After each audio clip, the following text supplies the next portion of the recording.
What's up, everybody? How's it going? How's it going? How is everybody doing tonight? Welcome, everybody. It's been a minute since I've seen any of you guys. So, we're just going to wait for some people to come and hang out. Storm is in the building. What's up, Storm?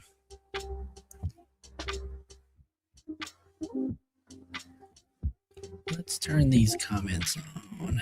Go, Mom. How you doing? How you doing? I feel like I have not been on in forever. Storm, how you doing? Coco Mom, how you doing? There's a lot happened today, and it's Monday, y'all. It's crazy. Jad, welcome, Jad. Coco Mom, how you doing? How's recovery been? Recovery going well?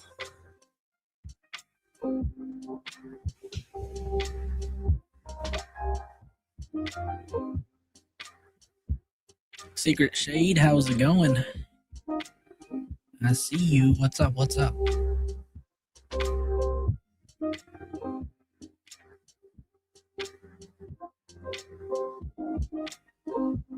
We got a small crowd tonight. The consequences of not being consistent, you guys. That's what happens. Emmy Blondie, welcome. Pretty many developments today, for sure, right? 100%. It's crazy. I didn't think it was going to be this crazy today. It's Monday. It's Monday. Oh, Coco Mom could be doing better. You were doing too much. You just gotta slow down sometimes, Coco Mom.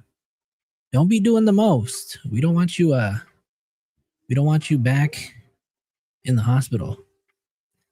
Coco Mom. Gifting 5 memberships already? Well, thank you so much. Hold on really quick. Let me make sure.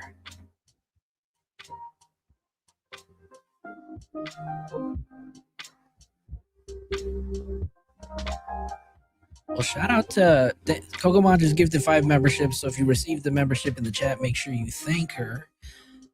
Congrats to Native Girl Tara. Jay, Silly Little Fairy. Right, exactly what Storm said. Kokomon, stay your ass out the hospital.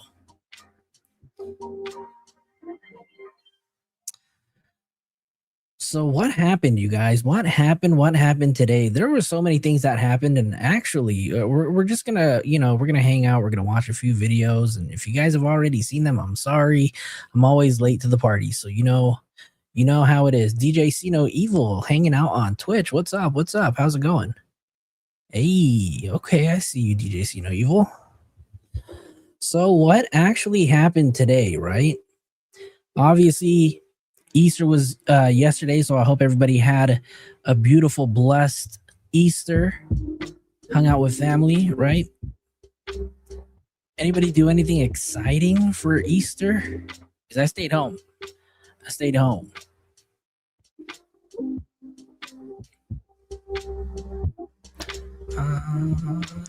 Cindy, how's it going? Welcome, Cindy. How you doing? I guess Mama Flo is modding on both Twitch and YouTube, but anyways.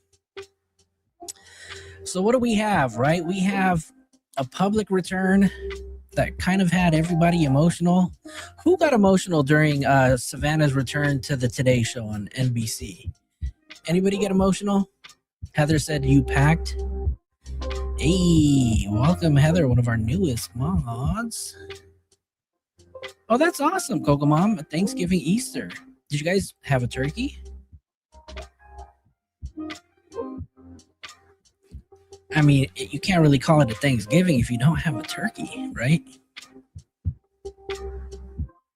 So Savannah returned to the Today Show on NBC. It was pretty emotional for some people, right? And everybody was talking about what they noticed and what they didn't, right? And one of the things they talked about was how decorative the whole place was, and it was full of yellow flowers, yellow ribbons, etc. So one of the videos that I have pulled up, let me make sure that I have it ready to go. Some people are not a fan, but you know what? Over here we are, and we do watch our friend Ashley Banfield. So we're going to be reacting to not her entire video, right? Because she put out 2 videos today, and one was an hour long. The other one was 29 minutes. But the second video that she put out today is the one that I really want to focus on, because there were a lot of things that she talked about. She also had Harvey, Sheriff Harvey on, as you guys saw in the thumbnail. But she had Sheriff Harvey on, and okay, so you did have turkey. There you go. That's what I'm talking about. But she did have Sheriff Harvey on, and there was a lot of information that I feel like was brand new to me.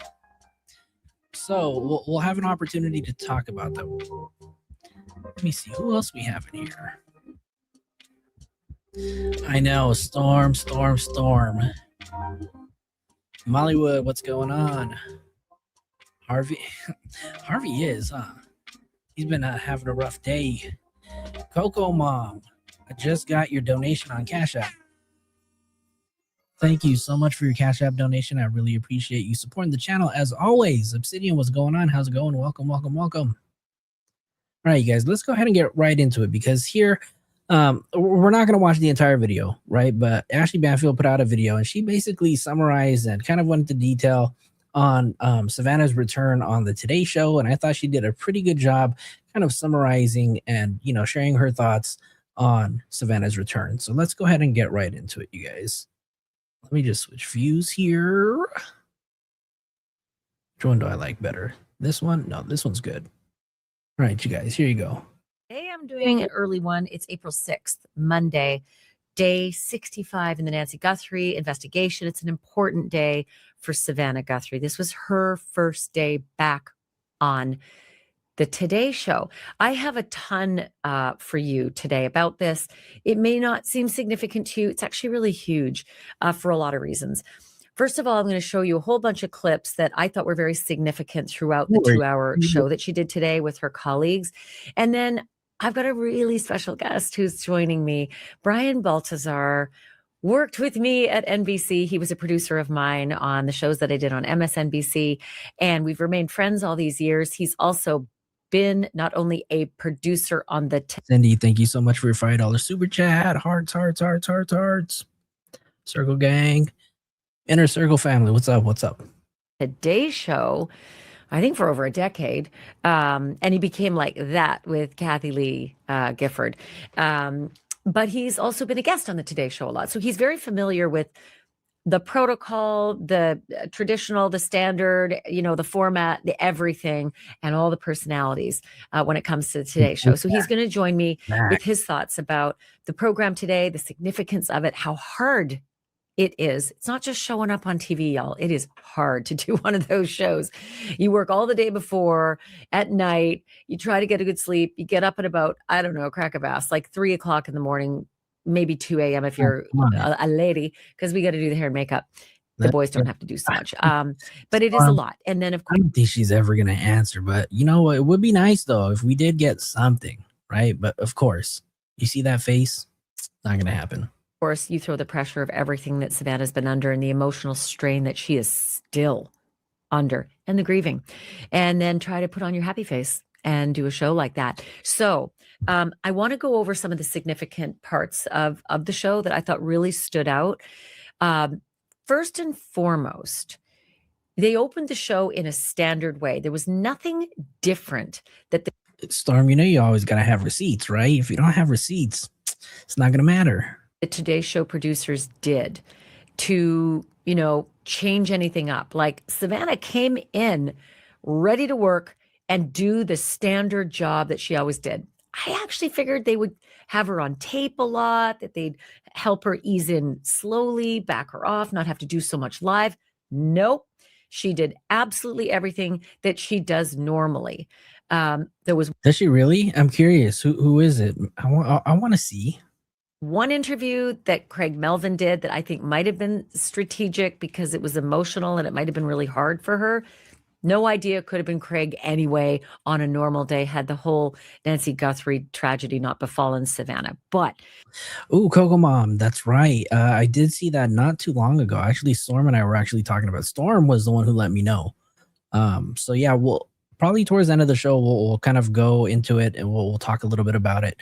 I haven't been able to read up on it. I just heard that he was shot outside, close to a casino. But we'll definitely go into it. Felicia, how's it going? What's up? What's up? they opened the show and Savannah was wearing a yellow dress. I really think that set looked really nice. You can see all the nice yellow roses, all the other flowers that were there. You can see Savannah's wearing that beautiful yellow dress. And then you can see, I don't even know this guy on the right. What's his name? Craig? Craig's wearing the yellow ribbon on his lapel. You can see his tie's yellow. So it looked pretty nice. And there were yellow flowers in the backdrop. And then throughout the show, you notice there are yellow flowers all throughout the studio. I don't think that's an accident. Everybody knows you tie a yellow ribbon around the old oak tree to signify wanting someone in your life, a loved one, to come home.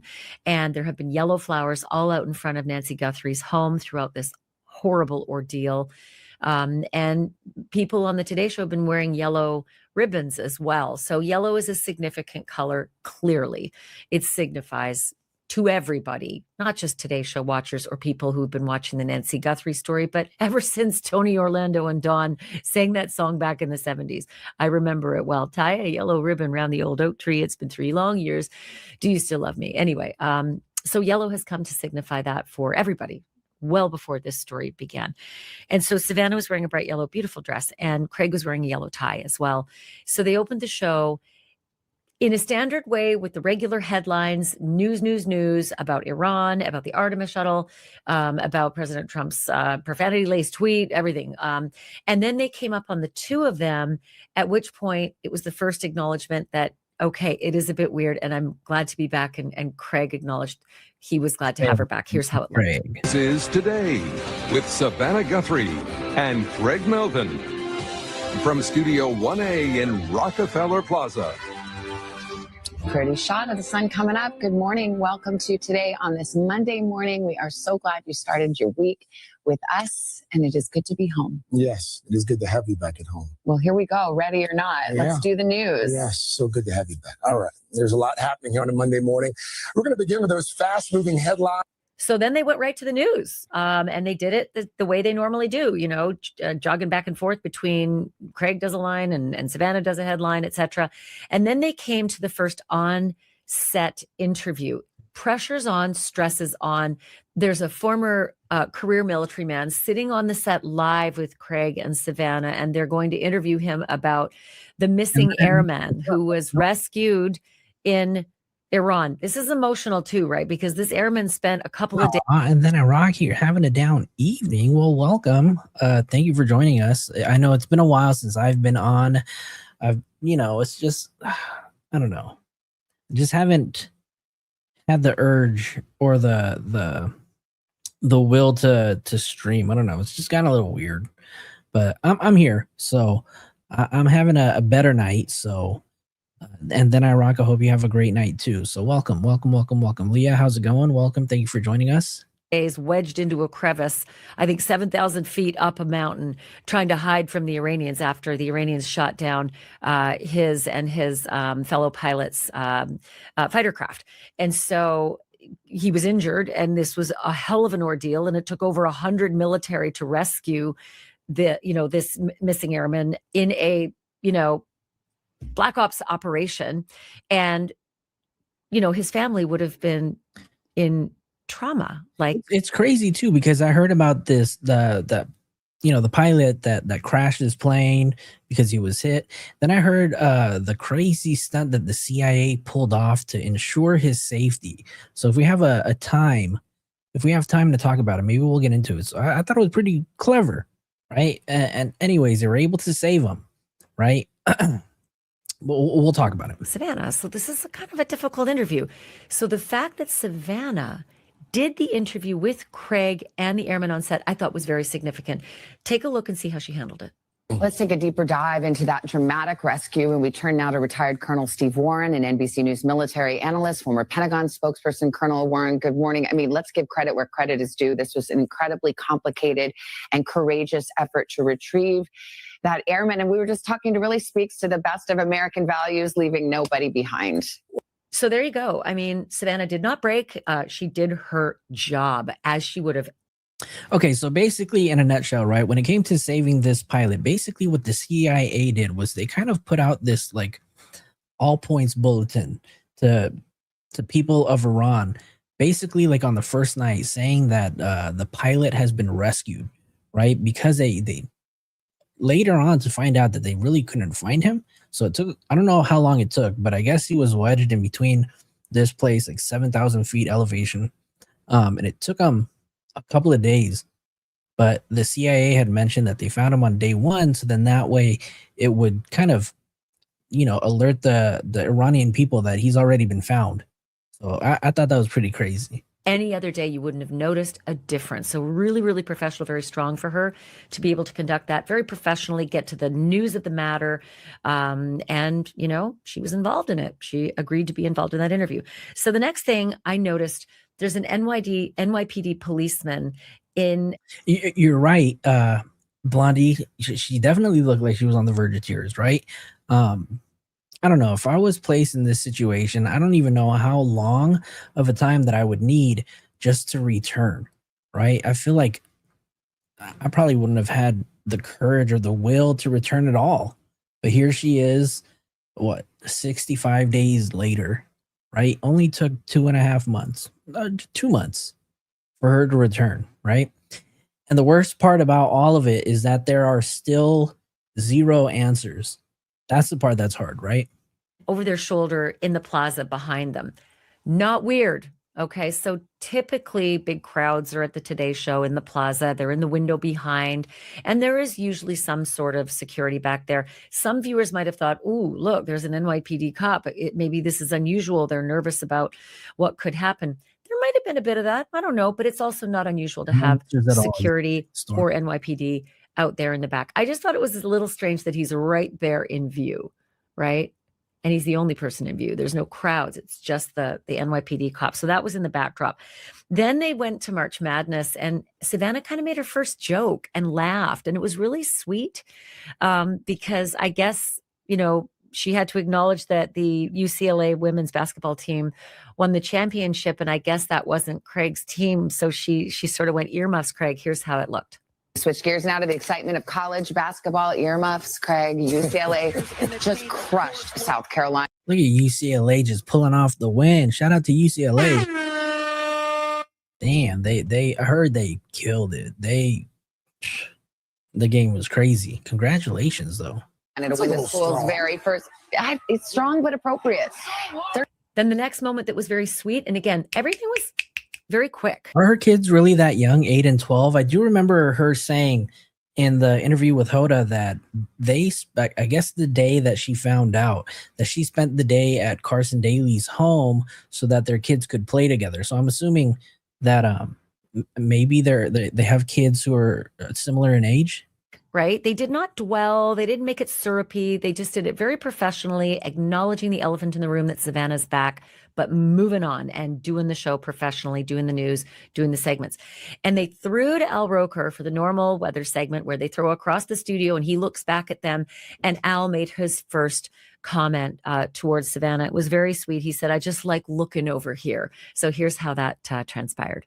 Look who's here this morning, Mr. Roker. Well, I just like looking over here. So, good morning, sunshine. Good to see you, my dear. All right. So, of course, Savannah says good morning, sunshine to him. Again, a very bright and uplifting moment for her. And I'm sure a joyous moment. Al has been there forever. He's the longest running talent on morning television at this point, and certainly on the Today Show. And so the next moment, they had wrapped up the first segment of Savannah's Today Show return. It was about, 15 or so minutes into the hour they're going to throw to break. And then you'll see that, I guess Craig just wanted to acknowledge to Savannah, this, you made it. You made it through your first moment back on television. The first live block is over. We're going to commercial break. We can stop down, take a breath. And he gave her, a high five. I thought it was a little bit awkward. It was kind of a high five, it was a little aggressive, given that, Savannah is, I think, in a bit of a delicate, way. Certainly didn't show that she was in a delicate way, but this is how the high five out to break looked. So now they come back after commercial break. This is how fast the show goes, right? It's that high five one more time, you guys. I think in a bit of a delicate, way. Certainly didn't show that she was in a delicate way, but this is how the high five out to break looked. So now they come back. Almost fucking knocked her off her seat, dude. Damn. Relax. After commercial break, this is how fast the show goes, right? It's already 7:30. The half hour is done. It was just one segment. They go to the locals, they do some segments, some commercials, and then they come back to the National Today Show team in New York. And at this point, Carson Daly has joined the set. Now, Carson and Savannah are very good friends off air. In fact, if you think back to the Hoda Kotb interview with Savannah, she actually mentioned Carson Daly.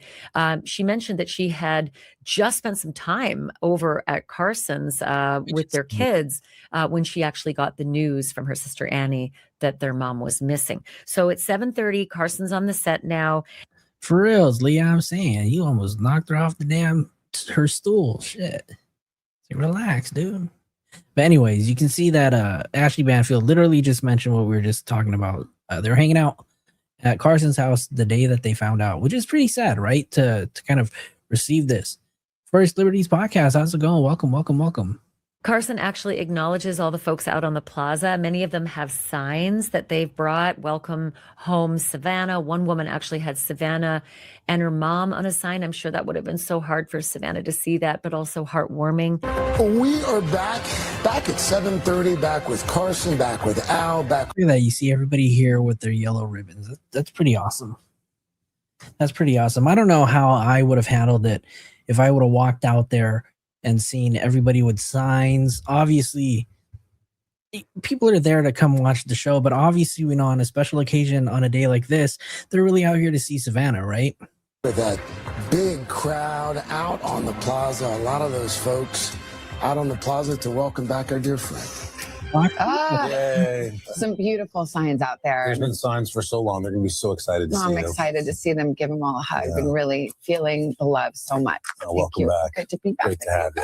Guys, we got a lot to get to, starting with a remarkable moment nearly 50. Savannah then goes into this interview with everybody about the Artemis mission to the moon. And it's the first time Savannah really laughs, and it's super sweet. Take a look. Yeah, with all the modern technology we have now, it's going to really contribute to what's going to be happening next. The fact that they can send back images and do interviews. The Wi-Fi must be incredible. Yeah. Well, I sent Victor some email, but I haven't heard back from him yet. Yeah. He did send. You guys hear about this Artemis, the rocket that launched into space? That's crazy, you guys. They had trouble with their toilet like 3 times, and it took them hours to get it fixed. Apparently, some part of the toilet froze. That's crazy. The group NASA just needs to get it together.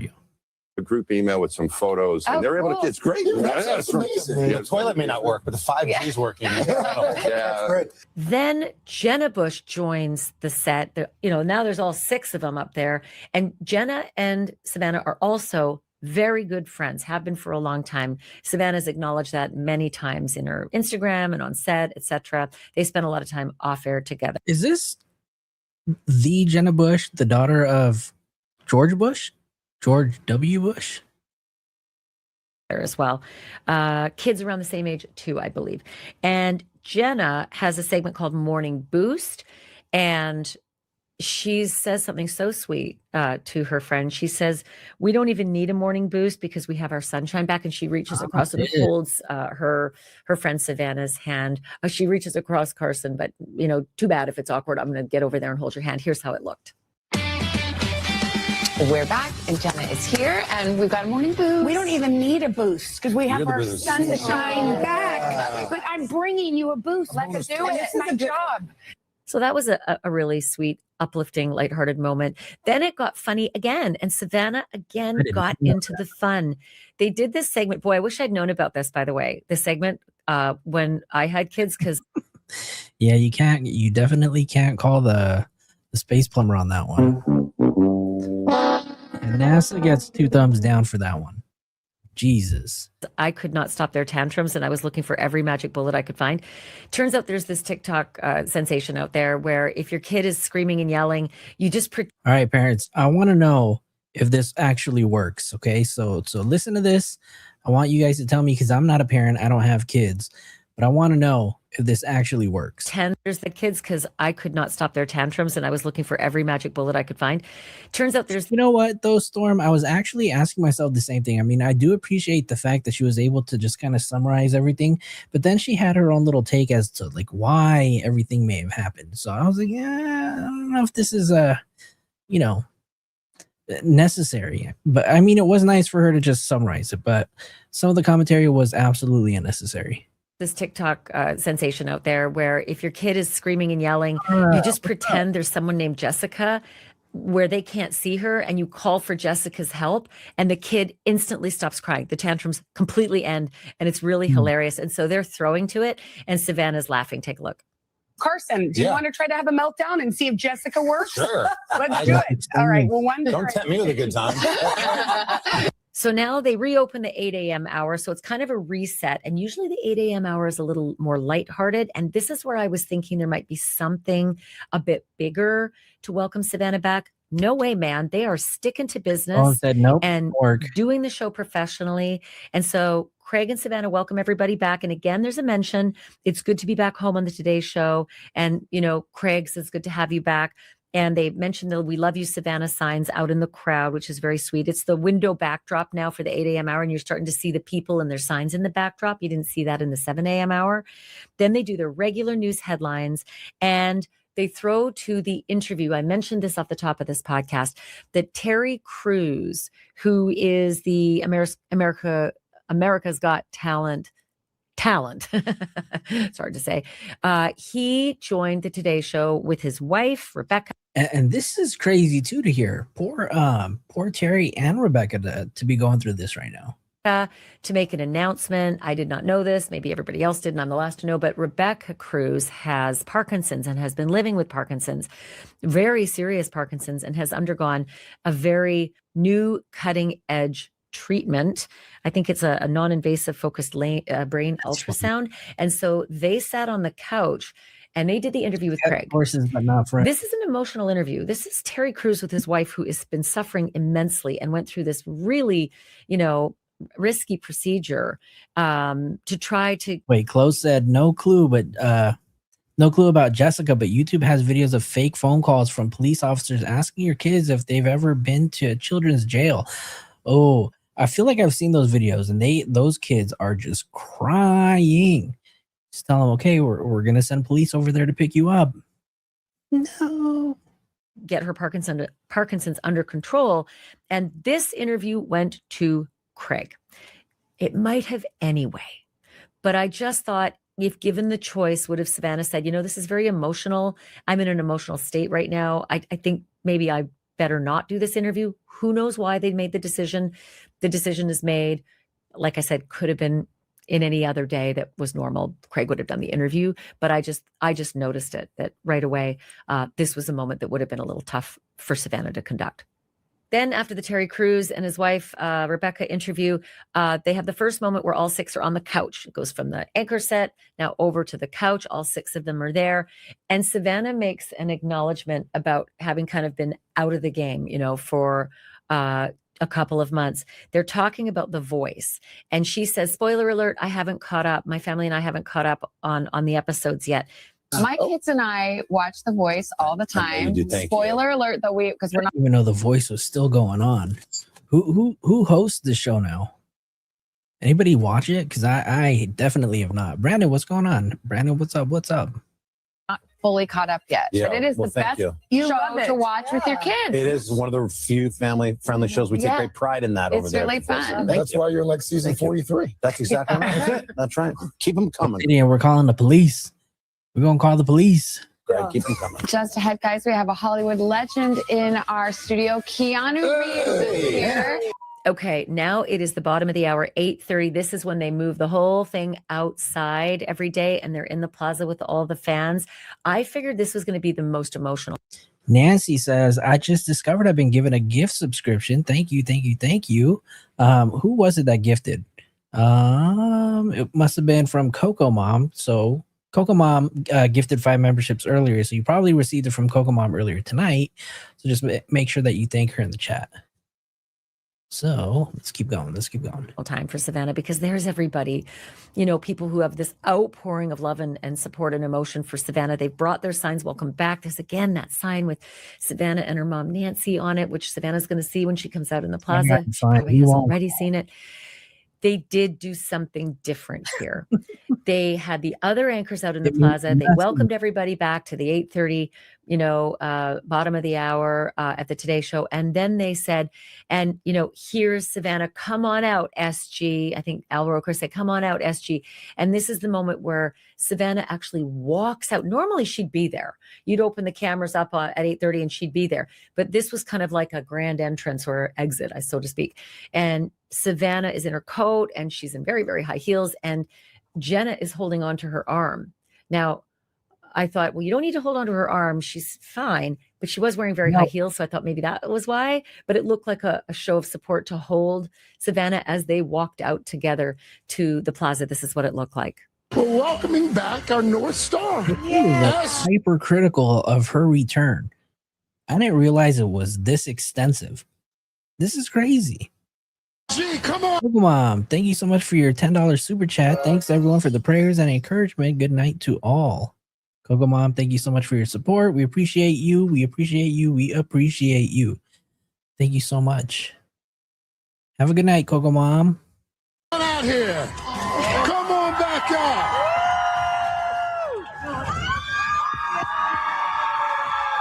It's crazy, right? The Electric Snails, you said, I wonder if media coverage on Nancy's case will lessen now that Savannah is back to work in media. I doubt they will have her covering the case. Will her co-workers still while she's around? I was thinking about this too. Like, what are they going to do in the event that there are some new breaks in the case, right? Who's going to report on that? I mean, is Savannah going to step away? Is she going to? I mean, obviously that's the right thing to do. Right, I feel like that's the only thing that the Today Show can do is just let her step away. But I thought it was pretty weird too. Like, what's gonna happen if there's some new details, right, or some really horrible news?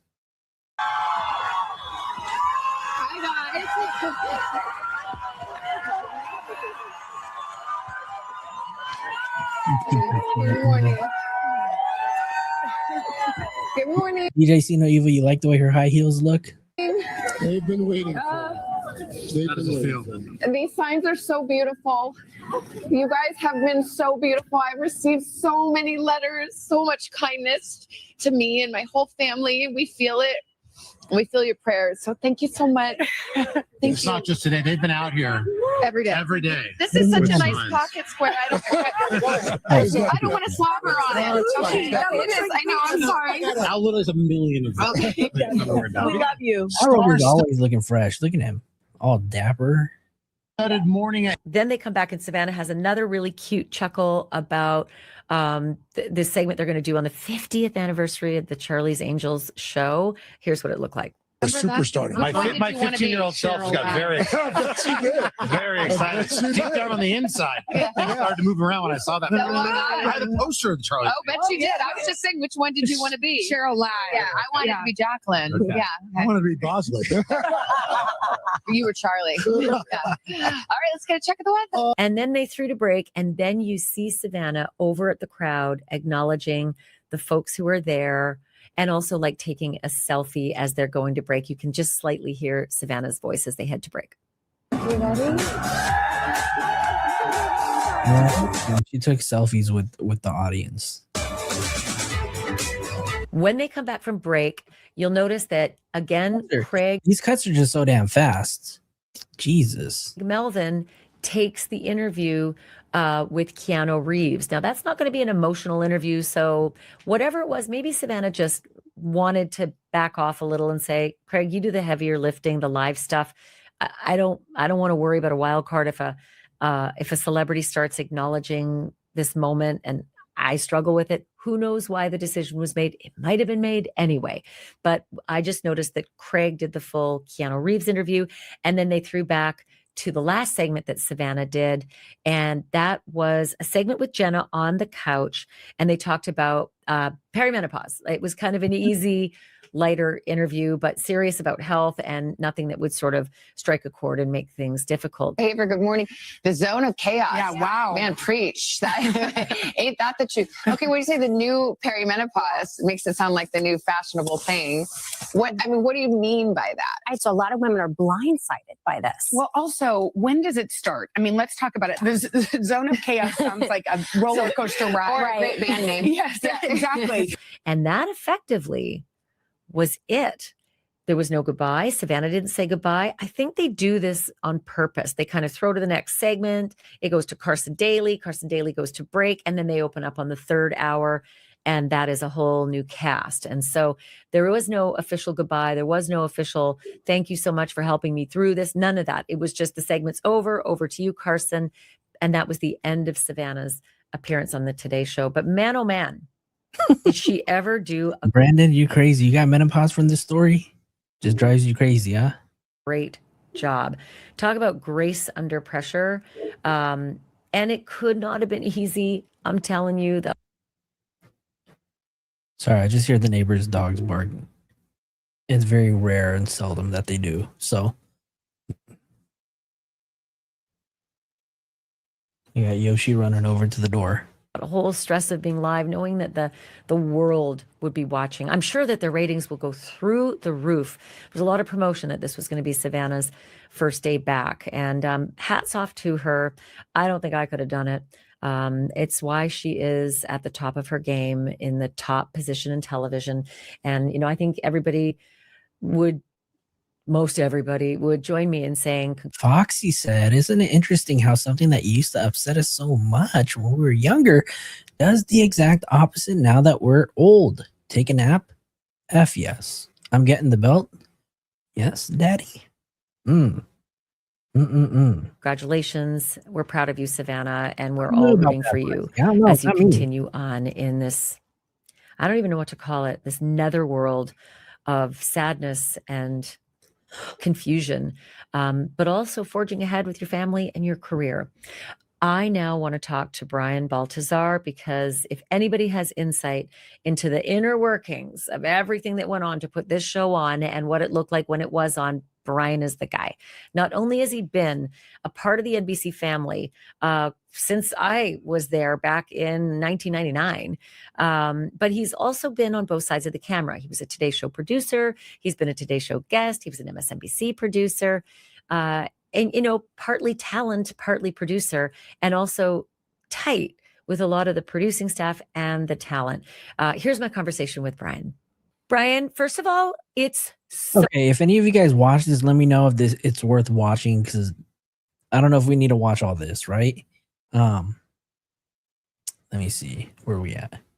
I do want to just kind of turn our attention over here, because Brian Enton put out a video today, and I watched a few minutes of it, and he talks about the whole TMZ ransom. So I thought it was going to be something good to share, discuss with you guys. Let's kind of see what's going on with it. Much for checking out my show. I really, really appreciate it. Please click to subscribe. I really appreciate it. Look, Brian Enton's got his whole script down every time that he starts his YouTube video. All of your support of my channel.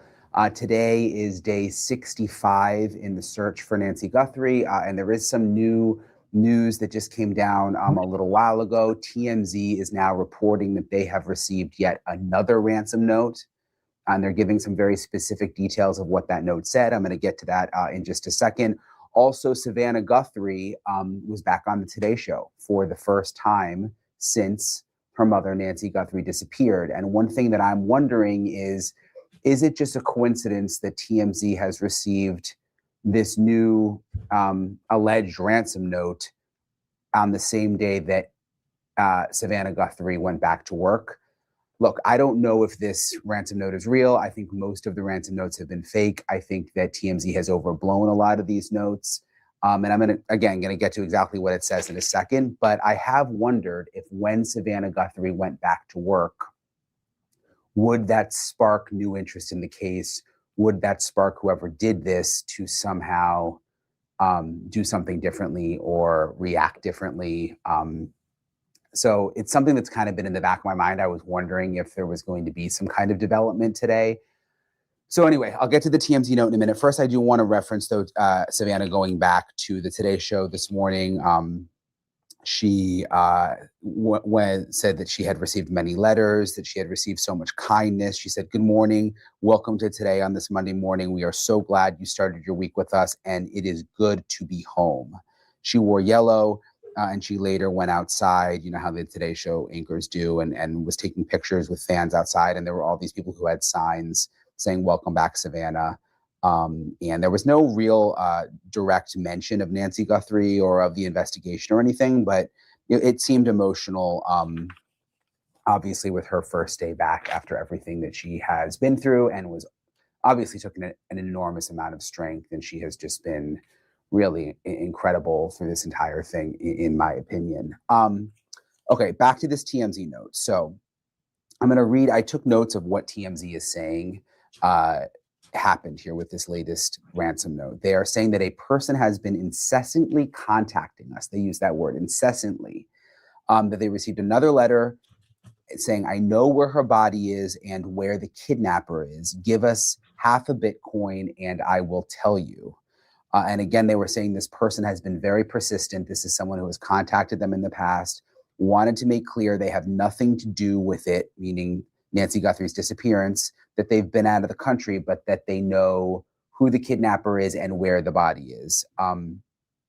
And Harvey Levin at TMZ says that they've forwarded the letter to the FBI. He said, "My spidey senses say there is something about this guy." So it doesn't seem like he's totally discounting the letter. I know it's not Snickers time yet, is it? I hope it's not Snickers time. Is this Snickers time? Do we need to drop a Snickers in the chat? Okay, so let me just make sure that we're all clear here. Everybody here can have their own opinion, right? But let's make sure that we are not bashing any of the people in the chat, nor going after anybody that's being talked about. Because obviously, anybody that's being discussed here is nobody's even a suspect, right? Well, obviously, even if there was, they're innocent until proven guilty, right? So your opinions here are welcome. But let's keep it cordial in the chat, you guys. At one point, said time, Harvey Levin said at one point, the same person who emailed before said time was of the essence, then later said time was no longer of the essence, which it seems like is making Harvey Levin think that this is legit, because I went too. The person may have sent the first note when I went to Trader Joe's today before I came home. After I got off of work, I didn't get no chocolate, but I did get some chocolate covered raisins, because I'm an old fart. I love my chocolate covered raisins, you guys. So don't hate me. They knew that Nancy Guthrie was alive, and then perhaps Mom gifted another 5 memberships. So if you guys received a membership, make sure you thank Coco Mom in the chat. Welcome Vicky, Crystal, I plead the fifth, Pam, Todd, and the Amanda. Welcome to the inner circle, you guys. Make sure you thank Coco Mom in the chat. Sent the second note when they knew that Nancy Guthrie was no longer. Coco Mom is still here. She just can't leave, but that's okay. We love Coco Mom over here. Alive now. I don't know what to make of these TMZ notes. I'm about to been skeptical. I mean, are they just looking for attention? They make a good headline for TMZ every time. Okay, so I'm curious, you guys, before Brian Hinton goes on, I want to know, what are your thoughts on all of these ransoms? Do you guys believe them? Wait, hold on. Obsidian, you said yogurt covered raisins? What? Where? Is that like a Canadian thing? I have never seen yogurt covered raisins. They report on one of these. But again, I think the timing is interesting that this is coming on the same day that Savannah Guthrie is back at the Today Show. And I think it's interesting that Harvey Levin is saying that his spidey senses say there is something about this guy. I also think you have to remember that Savannah Guthrie said when she did her Today Show interview that she believed that 2 of the ransom notes were perhaps legit, which actually surprised me. That was probably the most surprising part of the interview for me, because I did not think that she was going to say that. I just assumed that they realized that none of them were legit, but she said she believes the 2 are legit. And now we have. All right, you guys, y'all need to tell me where I can find these yogurt covered raisins, because clearly I'm getting the wrong thing, right? Look at that. Everybody talking about these yogurt covered raisins. Look what you did, Obsidian. Look what you did. This new note reportedly coming from TMZ on the same day that Savannah Guthrie is back to work. You're here. I am joined now by Joe Jackalone, a retired NYPD sergeant. He's been involved in a ton of criminal investigations and cold cases over the years. Joe, thank you so much for joining me. Oh, he's got the same name as me, y'all. He's got the same name as me. Appreciate it, sir. Thanks for having me on, Brian. I first want to ask you about this new development within the last couple of hours. TMZ reports that they've received another ransom note. I've always been a little skeptical of the ransom notes, especially from TMZ. Like, are they just trying to get headlines? But I was just reading through what they said. Harvey Levin said, my spidey senses say there is something about this guy. He's written them before. He's been very persistent. He doesn't claim to be the kidnapper, but says he knows who that person is and where the body is. I mean, what do you make of it?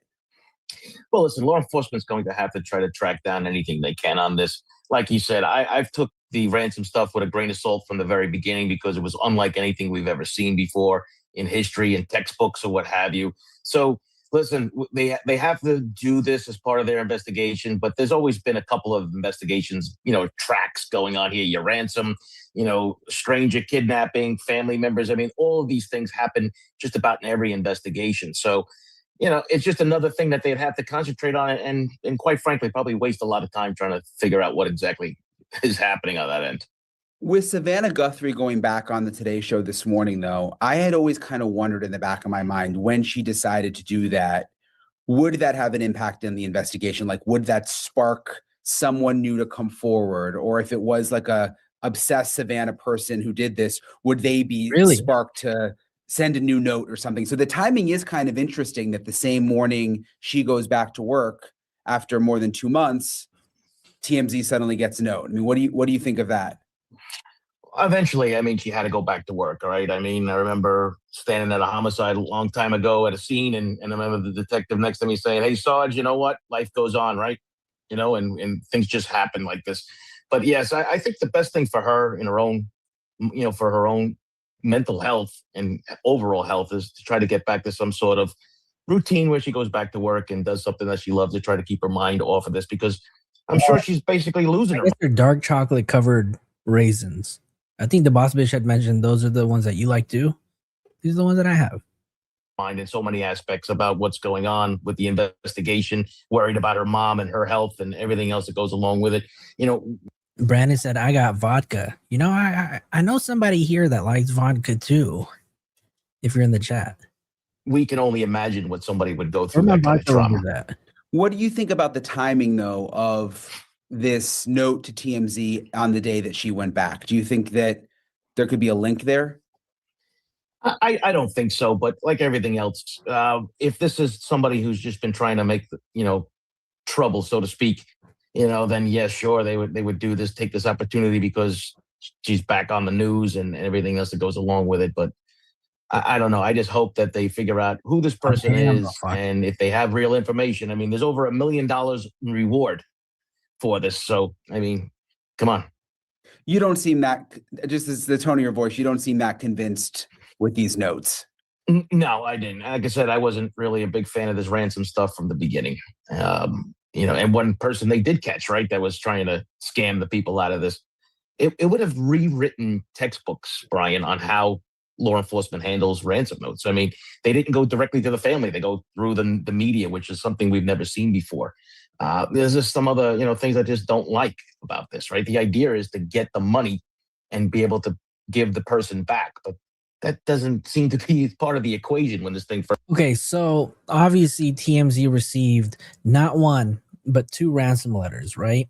And Savannah, during her interview with Hoda, had mentioned that she believed that the first 2 ransom letters were real.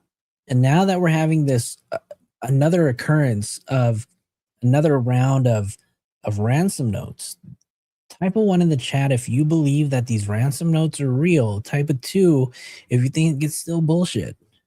First that happened. And there was no proof of life ever, from what Come we know. in. Right. And you're not going to send any money over the internet for this. I mean, it's not that it's gone forever. I know a lot of people don't think that the Bitcoin can't be, traced, but listen, there are a lot of people out there that have the skills to be able to do this. And you know what? The FBI, I'm sure, is working on that as we speak. Yeah, I sort of thought all the ransom notes were just made up. But then when Savannah did that interview with Hoda, she said that she believes that two of the ones that they received could be legit. So then I started to think to myself, well, wait a minute, if she's saying that, that's probably the FBI telling her that. So maybe some of them have been, real.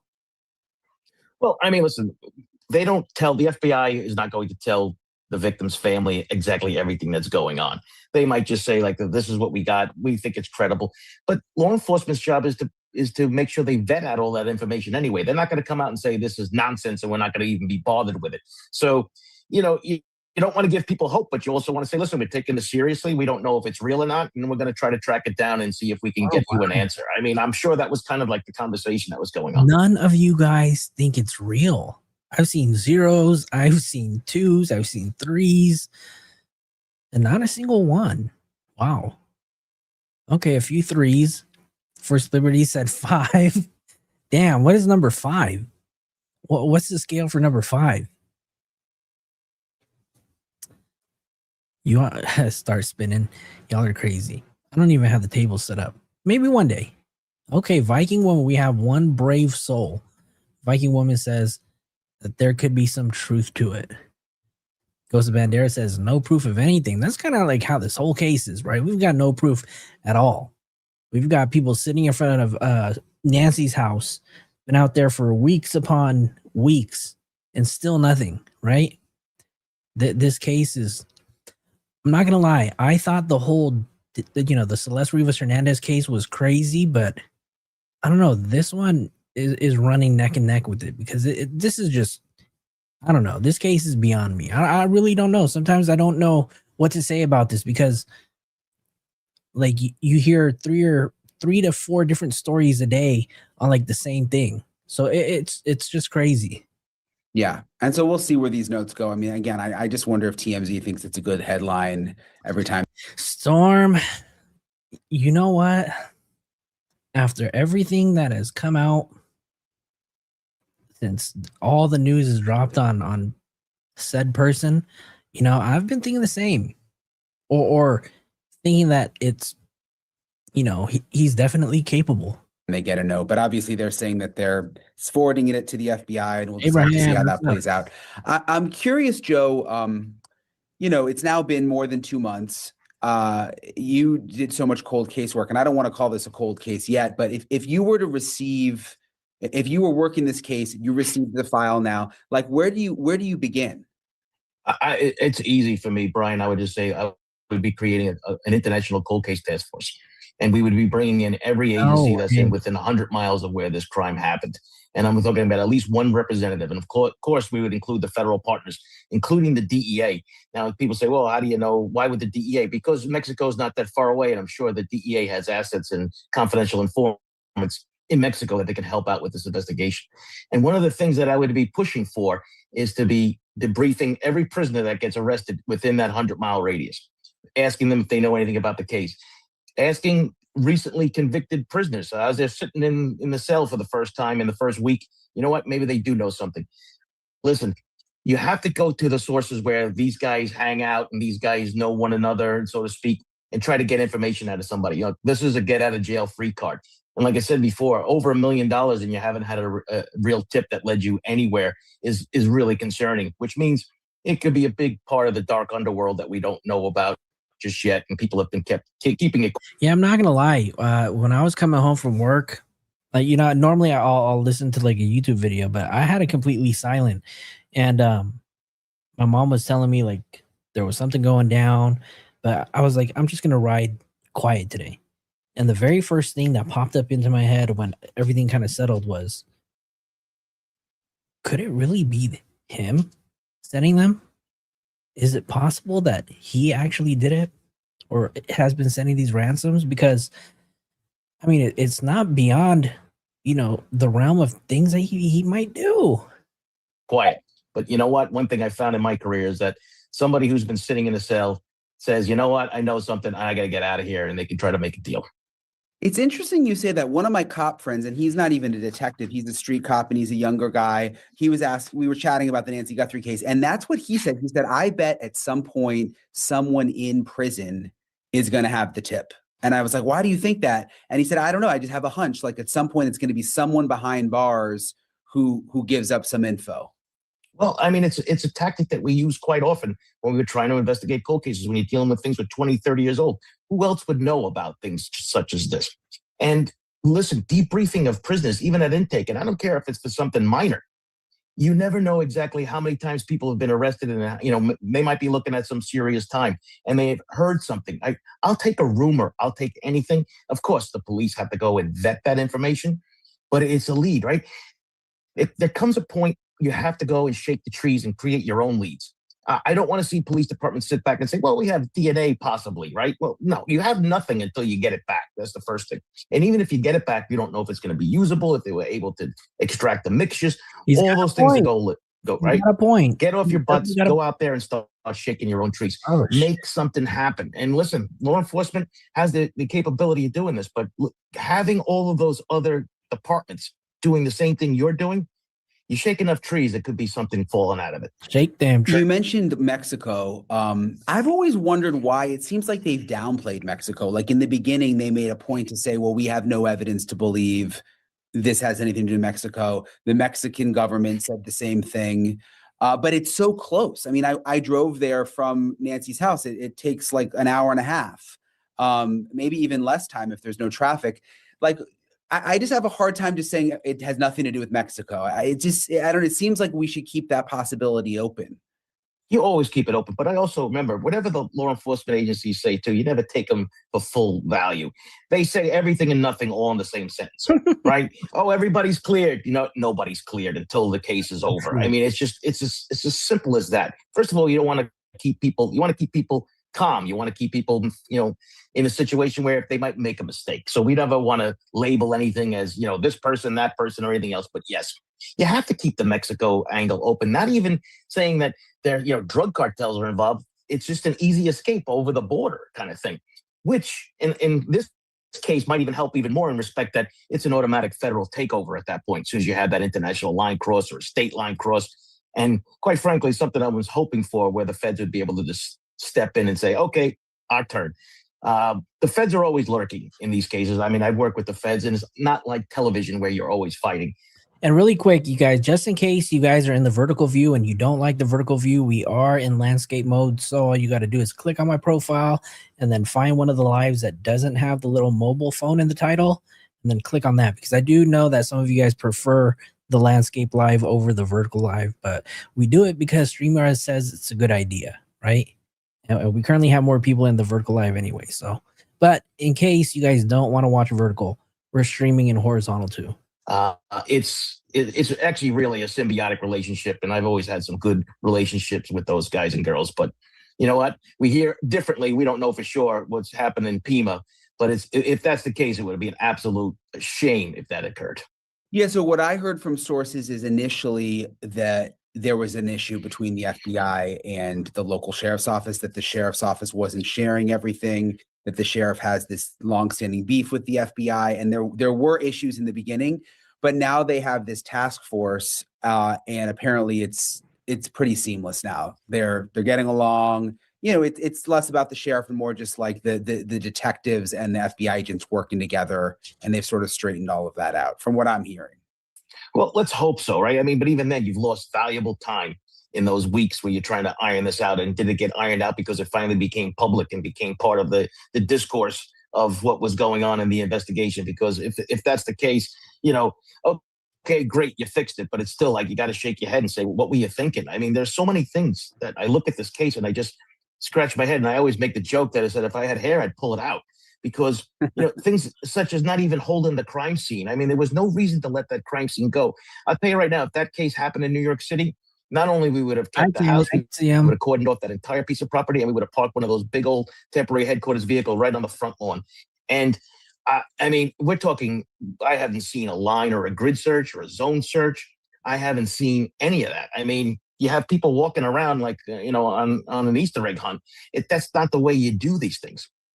The David dogs, why aren't we bringing them in? Why have they never brought back bloodhounds? They said that they did it in the beginning. They said canines. They didn't specify the kind of dogs that they brought in. I don't know for sure. I'm sure if you heard the type of dogs. But at this point, bring back bloodhounds. Let them sniff the clothing, the pajamas, whatever was left over, and see if we can get a trail, anything. But I mean, now we're talking months into this, and I just say this is like basic investigation stuff.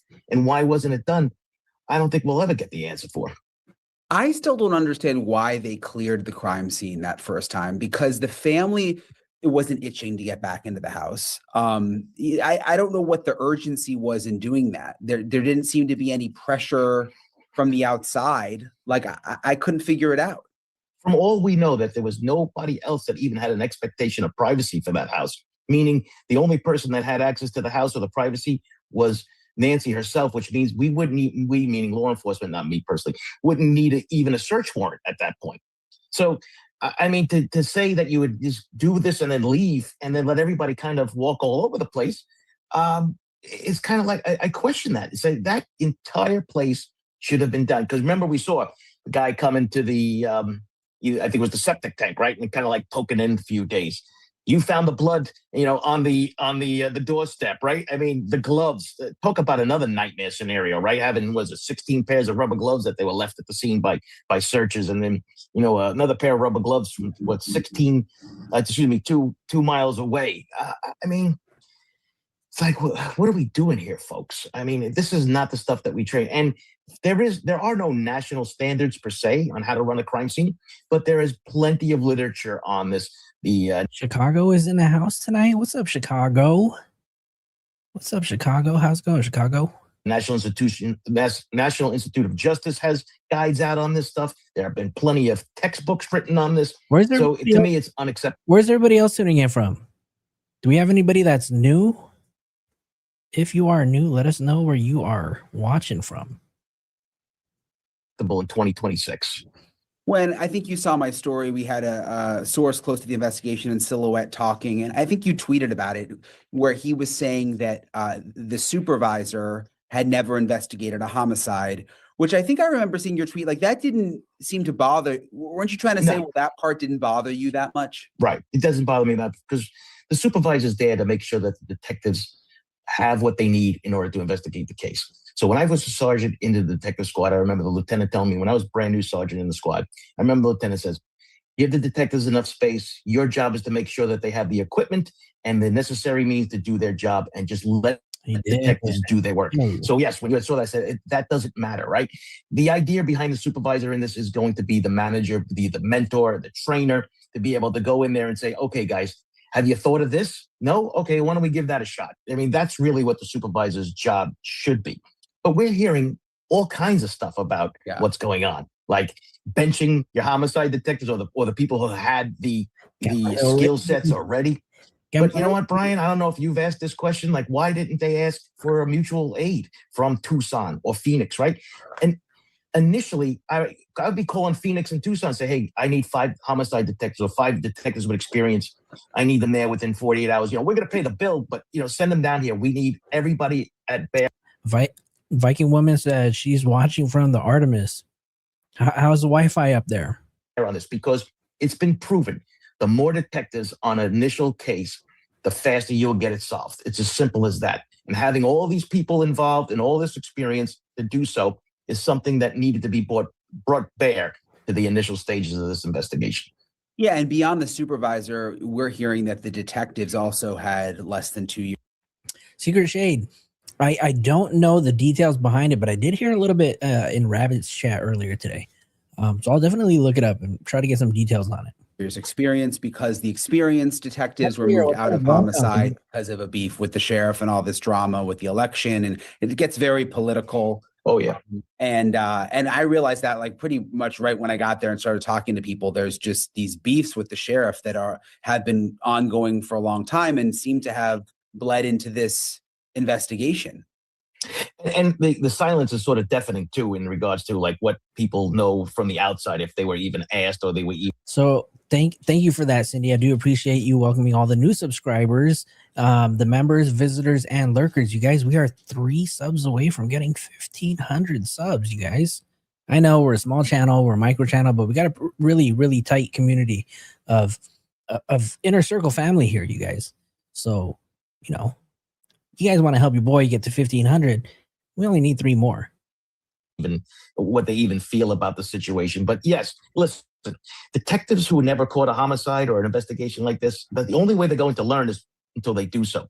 The idea is having that experience to help them move them along, right? Let them do the case. We saw something very similar happen in Moscow, if you remember, right? The detective there, he never really did the homicide. Yeah, and they made an arrest in that case too. So if you've investigated cases before, we train our detectives in New York City to solve homicides because. Gold Digger, thank you so much for gifting a membership. Who received that membership? Let's see.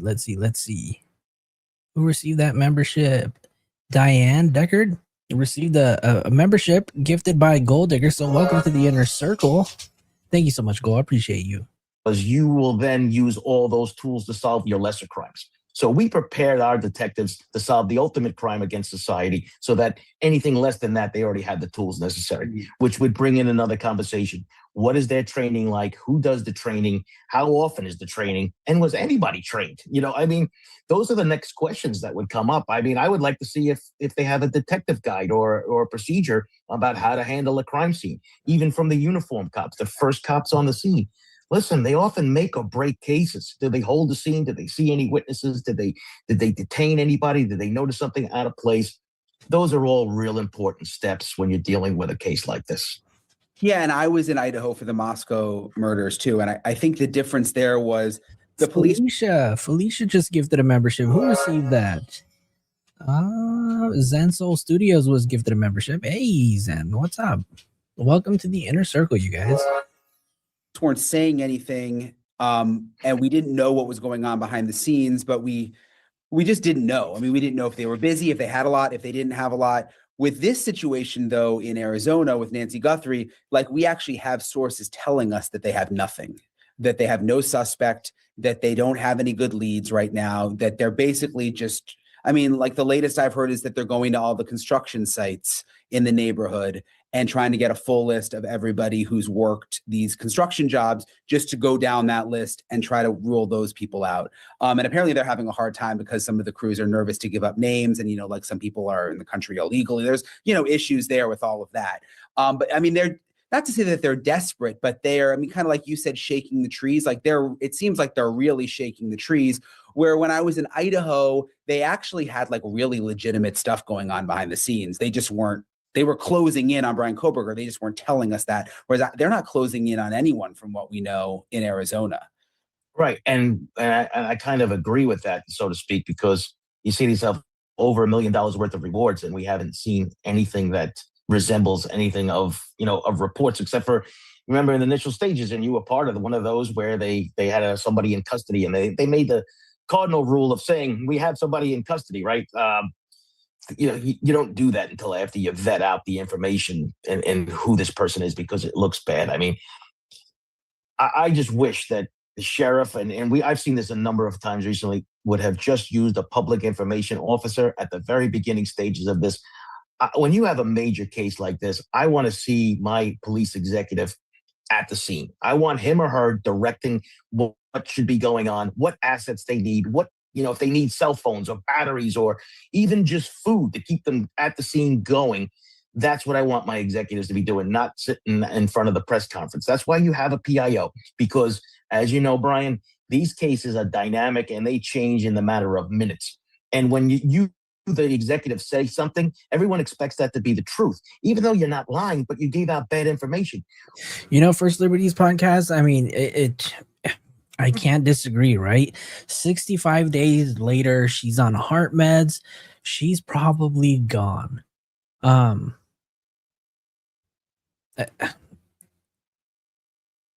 Being on a pacemaker like that's kind of tough, right? So when without her whatever, if she's on blood thinner medications or if she's on blood pressure medications and she doesn't have them, her not having her medications puts her at an extremely high risk of having a heart attack or a stroke. And the fact that she was probably, I'm sad to say this, right? But if she was probably beat up that night too, she could have bled. She could have bled out. She could have developed a blood clot. Like, that's the part that, some of us probably don't even realize or understand, right? But those are definitely some of the real life things that she could have experienced. And I'm really curious if, the doctor has been able to just get any kind of reading from her pacemaker at all. That's the part that I'm really baffled about. Who can walk back the executive? There's nobody above you. That's why you have the PIO, and then the next person who's higher than them can step in and say, okay, we know we said this, but that was the initial thing. Now the investigation has shifted. This is what we found. We will keep you posted. And that's it. And instead, it turned into the mess that it has been. That's such a good point. The sheriff could have almost protected himself and his reputation. You use a PIO, and then it's kind of like, oh, we had bad information. It's more on them versus now you got the top guy making mistakes, saying things different ways. And then it like it is now, it's like, who can we trust? Right. And now every time he says something or every time he did something, nobody believes him. And that's part of the problem. But that's why we have PIOs. Listen, this whole incident management system technique has been in place since September 11th, where we have an incident commander and we have different sections. And one of those sections is public information. And that person is generally the public information officer. And I can't remember the case offhand. Well, it was a much smaller department, and it was a major case. And they actually got a PIO from a major city that wasn't too far away. And he stepped in, the sergeant stepped in and controlled the entire narrative, and everything worked out well. We spend the time and effort to. Who asked that question? Was that David is guilty? I mean, it's really hard to say what kind of issues she might have. I mean, she might have like hypertension, right? But then she's probably also got what we call bradycardia. Bradycardia just means like a very slow heart rhythm. Bradycardia, obviously a medical terminology, just means below average. And Brady just means slow, right? So normal heart rate for a human being is anywhere between 60 to 100 beats. And basically with bradycardia, that pacemaker, when it starts beating really slowly, that pacemaker is going to send that little electrical impulse to kind of tell the heart to beat at a normal pace. So if her heart is continuously like slowing down, obviously that pacemaker is going to be in overdrive, constantly firing that impulse for her heart to continue to beat. But then also, obviously if your blood isn't flowing through your heart properly, you're at a higher risk of developing blood clots because obviously your heart kind of travels through the atriums and the ventricles and all throughout the body. But if your heart's not strong enough to do that, right, you're going to get like regurgitation of the blood, into the bloodstream, which could put you at a high risk of clots. Train our PIOs to deal with them. Eventually like a stroke or a heart attack, right? But 65 days, First Liberties podcast, you're right. 65 days, no meds. She might be, she's probably gone. Media to be able to speak in front of the media and do all those things. As you know, it's not easy.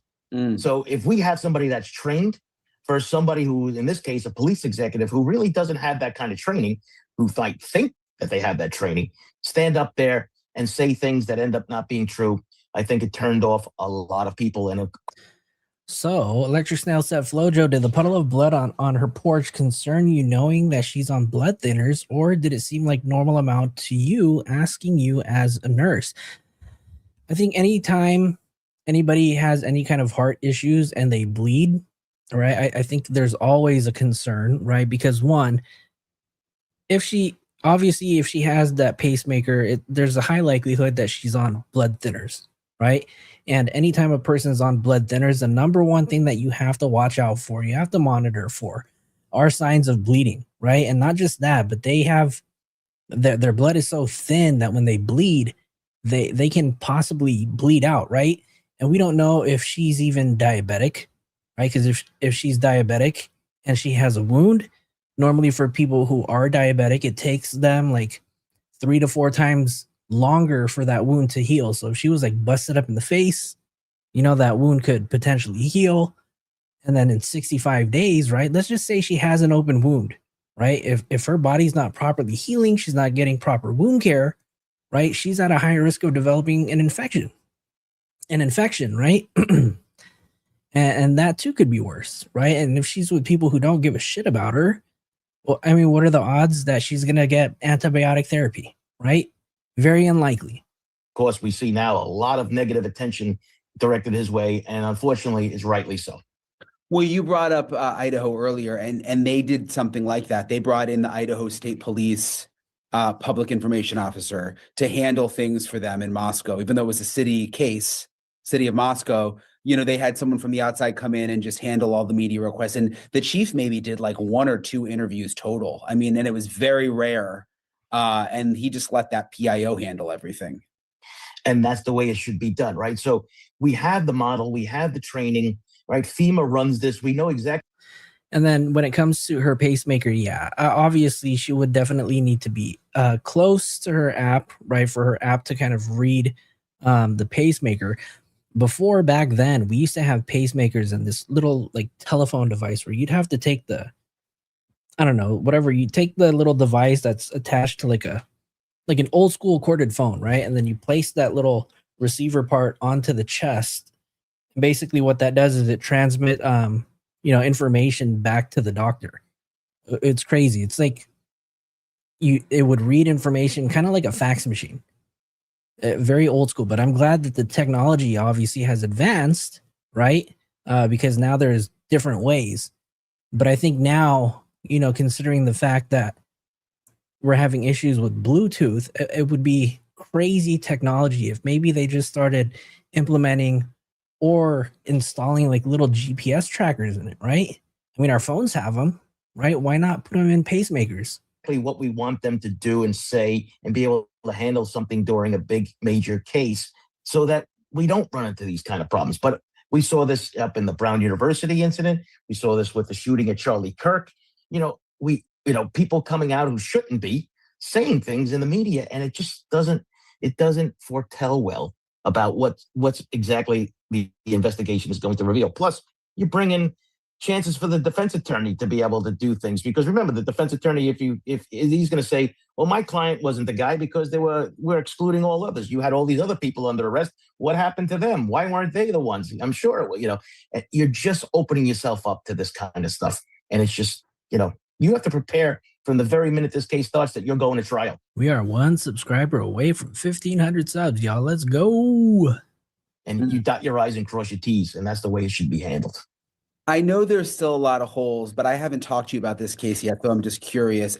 Do you have a theory? I mean, do you have a working theory based on the information that we do have of what happened here, what the motive might have been?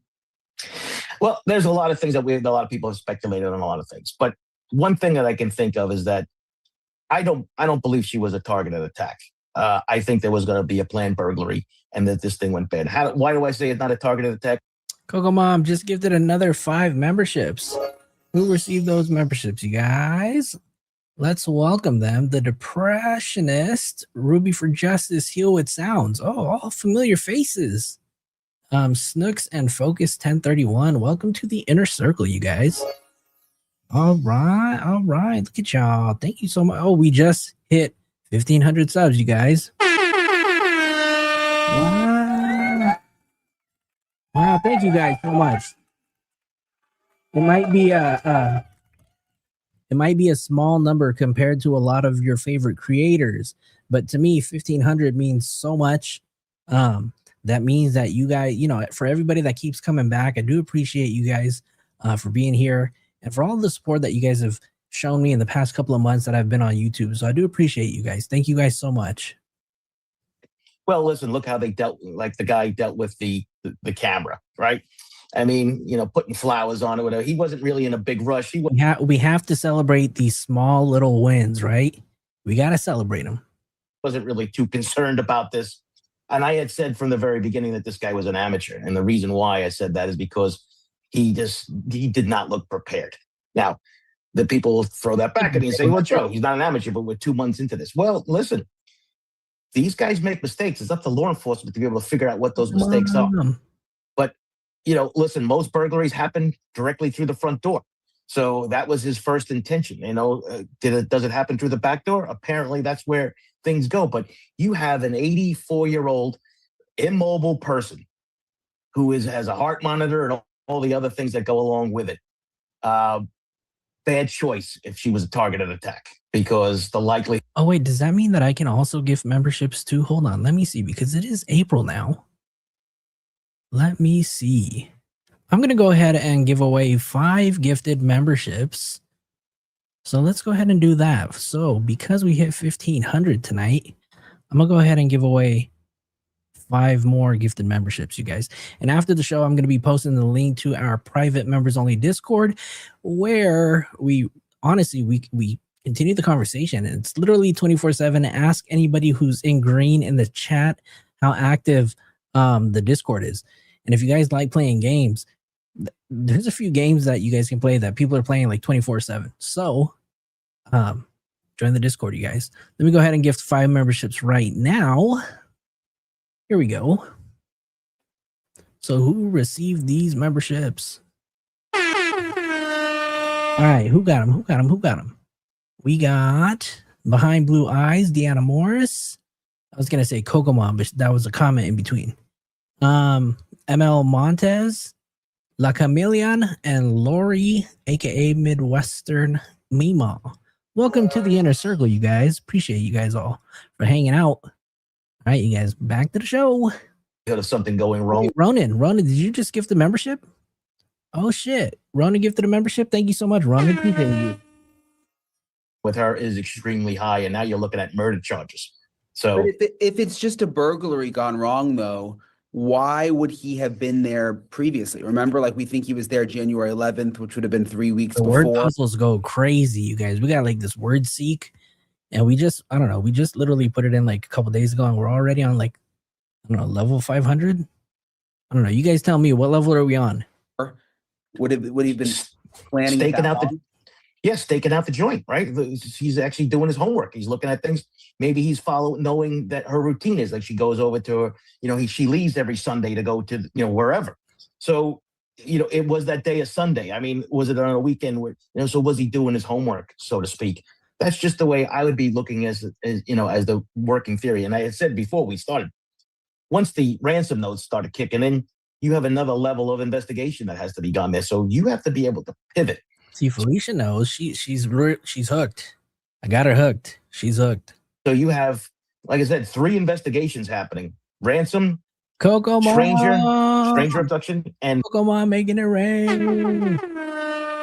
Thank you so much, Kokomon, for your another 5 gifted memberships to D, Laura, who else? Nidra, Estrella's mom. Hey. Okay, and then Late Girl 1123. Welcome to the inner circle, you guys. You know what? Just for that, I'm gonna gift another 5. Who was it? Secret Shade. You have your gifted memberships turned on. I'm about to drop another 5 for you guys right now. Here we go, y'all. I wish nope. I don't have a drum roll. I do not have a drum roll, you guys. So I just gifted 5 memberships. Holy shit. Yo, what? Whoa. The boss bitch just gifted 50 memberships. And then Iraq just gifted another 5. You guys, what the heck? Yo, shout out. I'm not gonna annoy your ears, but thank you so much, the boss bitch. 50 gifted memberships, dear Lord. Thank you so much. And then Iraq, thank you for your 5 too. Holy Lord. Thank you. You guys are making it rain, y'all. Y'all are making it rain. Thank you so much. I appreciate that. Always friends and family are always included in these investigations. I don't care what anybody says. Most people are victimized by someone they know, and that's a direction that cases often go through. That doesn't mean it's true, but you as the investigator have to exclude all others. That's the goal. Holy Lord, look at this wall of green. Some green names, y'all. Holy Lord. So if I can exclude the family, great. Move on to the next one. Let's go. through this. But that's why I was, I'm pushing this Rocco just received the gifted membership. Let's go. briefing of prison stuff, because this isn't the first time. I don't think this. Hold on. Did Secret Shade get a membership? Did Secret Shade get a membership? I need to know. No. What? Are you sure you have your memberships turned on? That is wild. We had literally 50, 60, 70 gifted memberships and not a single one went to you, Secret Shade? We gotta, can you double check, make sure that you have it on? Because I'll gift another 10 just to see if you get one. That's crazy.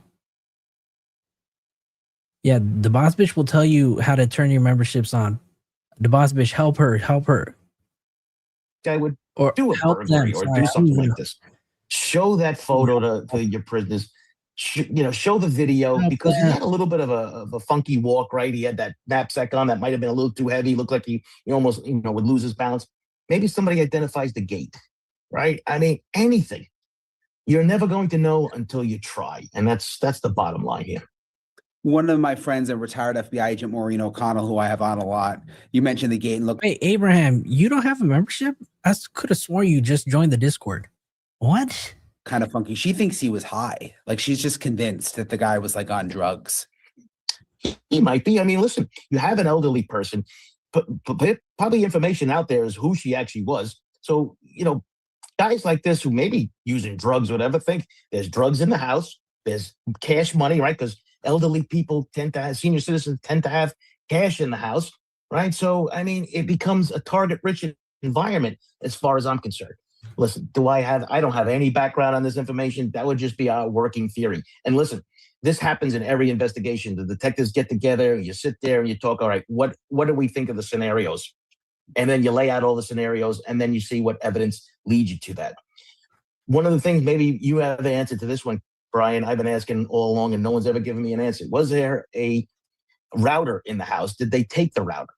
So why is that important? Well, if you have friends and family and acquaintances and the pool guy and all the other stuff, they connect to the Wi-Fi. And that Wi-Fi that router becomes a real record of who was there. And even if you don't have access to it, right? You happens to you go somewhere and it says, hey, there's a Wi-Fi here. It connects onto your MAC address or whatever it is on your phone or your watch. And people are going to turn around and say, well, he made her take off the wristwatch, the Apple Watch and the phone.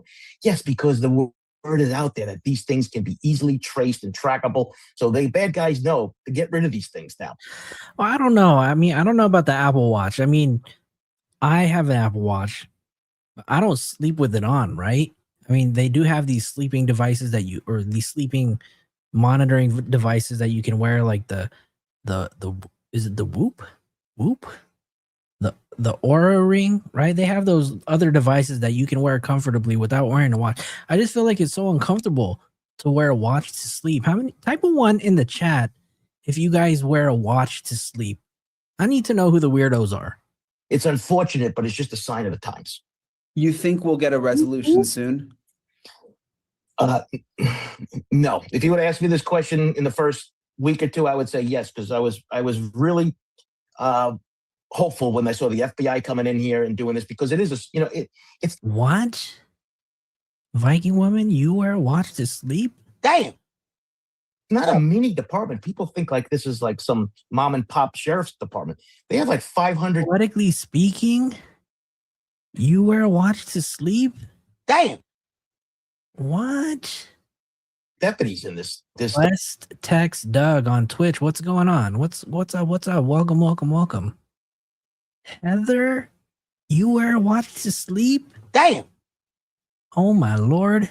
Department. And as far as the 18,000 agencies goes, it's huge, because most departments have fewer than 20 sworn cops. So this is a big department, but the FBI brings so many assets to bear.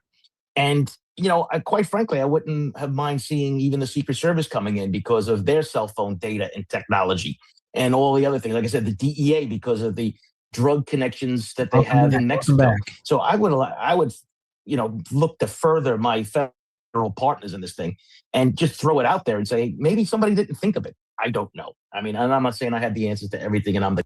Do you have like one of those new Apple phones? I mean, Apple phones, Apple Watches? Because I got an old like Apple Watch 7, and I know that one's really old, and I don't know if it does anything for sleep. I don't know. Maybe I need to update the what is it called? The OS? Oh, this is too advanced for me now. If I'm just getting old. The greatest and all that other stuff. I'm just saying, this is what I would be. This is how my brain thinks. Even 14 years into retirement, when I first started this, I said I'd be doing this, this, and this as of right this second. Yeah, and you make a good point. People do think it's like some small little country department. There's 400 deputies. Yeah, That's okay, Coco Mom. If you are watching this leave, that's okay. You're okay. You're permitted to do so. Yeah, a couple of hundred. Yeah, yeah. It's not a small department. And Tucson isn't like some small place. You know, it's a. He's fighting sleep, huh? You can just tell like he's ready to go. It's a city. With the ransom notes, what are you looking for, you know, as an investigator to see if they're legit? Well, it would be that direct connection. Don't make me electric snails. We're not going there. Okay, I'm old. The family, they want the money. They don't usually. I don't think they've ever wanted a big production out of this. It's usually very quiet, one-on-one kind of conversation between them, the law enforcement agency, and or the family members to get the money, to come up with a scenario where they're going to drop off the victim and get and be gone with it. So to bring in all of the national media and all the other stuff is just way too much for me as far as I'm concerned. Because if you're trying to keep something like this, you want to keep it on the down low. You don't want to have the FBI getting involved in this thing off the bat. You don't want that if you're a bad guy. No way, no how. All right, I appreciate. Brandon says he doesn't wear a bra either. He likes to let them flow. Thank Joe for taking the time to talk with me, help me go over all these new developments. There's a couple of other things I wanted to tell you about that's developed over the last couple of days, specifically when it comes to Sheriff Nanos. You guys remember the Board of Supervisors in Pima County has been investigating the sheriff. There was this whole controversy with him allegedly lying under oath and saying that he had never been suspended before, when actually at his last job decades ago. Now, are you for reals, Abraham? Maybe we gotta shut the phone off and restart or something. I don't know. Close your YouTube app and come back. Maybe you were gifted one already. Paso, he had been suspended a number of times. So the Board of Supervisors hired this legal team to look into the sheriff. There's also been allegations of ethical violations involving his opponent when he was running for sheriff, a woman named Heather Lappin, who also worked at the sheriff's office. And these allegations are that he was purposely punishing her ahead of the election. The boss bitch with another 10 gifted memberships. Did Secret Shade finally get gifted a membership? We'll find out on, let me see. No, I don't see one. Yo, Secret Shade, what's going on here? What's going on here? And that there was election interference. So there's this new document that's come out where there are 3 different things that he was being investigated. I remember one live. We had the boss bitch go heads up with Coco Mom. Coco Mom just gifted another 10 memberships. Welcome to the inner circle, everybody. Oh my lord. Well, guess what? I'll match you guys. I'll gift. Let me gift. Investigated for bullying. It said that they don't have the evidence to support a finding. But then these 2, they backed up. Ethics, the preponderance of the evidence supports a finding that Sheriff Nanos used his authority and department resources for political gain. The evidence includes considering Lieutenant Lappin's political campaign in investigation and disciplinary decision-making, culminating in issuing a press release that included information obtained in his capacity of sheriff. So they backed up an ethical violation, basically saying that he put out this press release before the election against a woman who he was running against, who was also under him at the sheriff's office. And then also... same here, Coco Mom. We're trying to get Secret Shade a membership. I don't know what's going on. David is guilty. I'm surprised you haven't received one. You've been here for a while, too. You must not have memberships turned on. And Abraham, I don't know. You must not have yours on either. Code of conduct, the preponderance of the evidence supports a finding that Sheriff Nanos violated applicable code of conduct rules by including confidential information in a press release about the reasons he placed Lieutenant Lappin on paid administrative leave for political gain. He did not maintain rules about courtesy and civility. So they upheld that one, and it says the sheriff's actions were found to be inconsistent with the listed policies. However, the sheriff is not subject to these policies as an elected official. So again, it just goes back to the fact that because he is an elected sheriff, they can issue these rulings, but there's really not much they can do in terms of getting him out of office because he is elected by the people. There, of course, is the recall going on behind the scenes, which I've told you guys about, where they're trying to collect enough signatures to try to have another election to get him out. So he's obviously been under fire from all different sides. There's also this new report that came out from Fox Digital over the weekend that he tried to bring a loaded gun on a plane and was going through TSA. Lord. Okay, I'm sorry, strategic, but oh my God, he did what? I had that here. Accused of bringing a loaded gun to an airport security checkpoint. This man is stupid. Poor guy. Loaded gun. What was he thinking? It was apparently in his carry-on bag. The sheriff wasn't charged, but he was required to secure the gun before continuing his travel. Just makes you wonder if it had been anybody else, would they have been charged or fined or something like that? But because he was the sheriff, maybe they just sort of let him go. But again, a loaded gun trying to get on a plane, that was kind of a shocking report. So those are the latest headlines from today. I got a couple of other things I'm working on this week that I'll keep you guys posted on. Again, I really appreciate everybody for all your support, for checking out the channel. Again, day 65 since Nancy Guthrie just vanished out of her home in Tucson, Arizona. So I hope that, and I still believe that answers will come. I just hope it's sooner than later. And my heart again goes out to the Guthrie family. And I just think of how difficult it must have been for Savannah Guthrie to go back to work with everything going on. So I'll keep you guys posted if there are any developments. And I'll talk to you guys later. Thanks, Brian. I appreciate it, you guys. So that was good. Now I want to turn your attention back over to, what's your name? Is this the same one? Okay, yeah, this one, right? Oh, I already have this one open. Back over to Ashley Banfield, because she did put out a second video, and then she also did a show with Sheriff Harvey, and basically they kind of went into detail on these ransom letters. And so I thought it was really, really crazy, because I feel like she shared a lot of information. So did Harvey, on information that we haven't heard before. So here, let's check this out, you guys. Yo, what? The boss bitch just gifted another 20 memberships? Dear Lord, it's raining memberships tonight. It's raining. Ashley Banfield, this is Drop Dead Series. Oh, let me share this really quick. Hold on, what's going on here? Here we go. All right, let's play it really quick. You get a membership. You get a membership. You get a membership. I don't know how many followers we have on Twitch, but I don't know if we're close to getting monetized on Twitch yet. But if you're on Twitch, we're also on Twitch too. You can find us at Flojo TV. Just look me up, Flojo TV. We should all be there. Yes, I have some really big news to share with you about the Nancy Guthrie case. We're on day 65, and I know I already dropped day 65, you guys. Day 65. An episode earlier because Savannah returned to the Today Show this morning, but I've learned something from TMZ that I did not know before, and it all comes amid sort of a whole tumble of information about new ransom-like letters that have come into TMZ. So let's be really clear, because it's getting confusing about all of the different letters, but the headline here is that the original letters that came to TMZ and local TV stations in Tucson, there were 2 letters.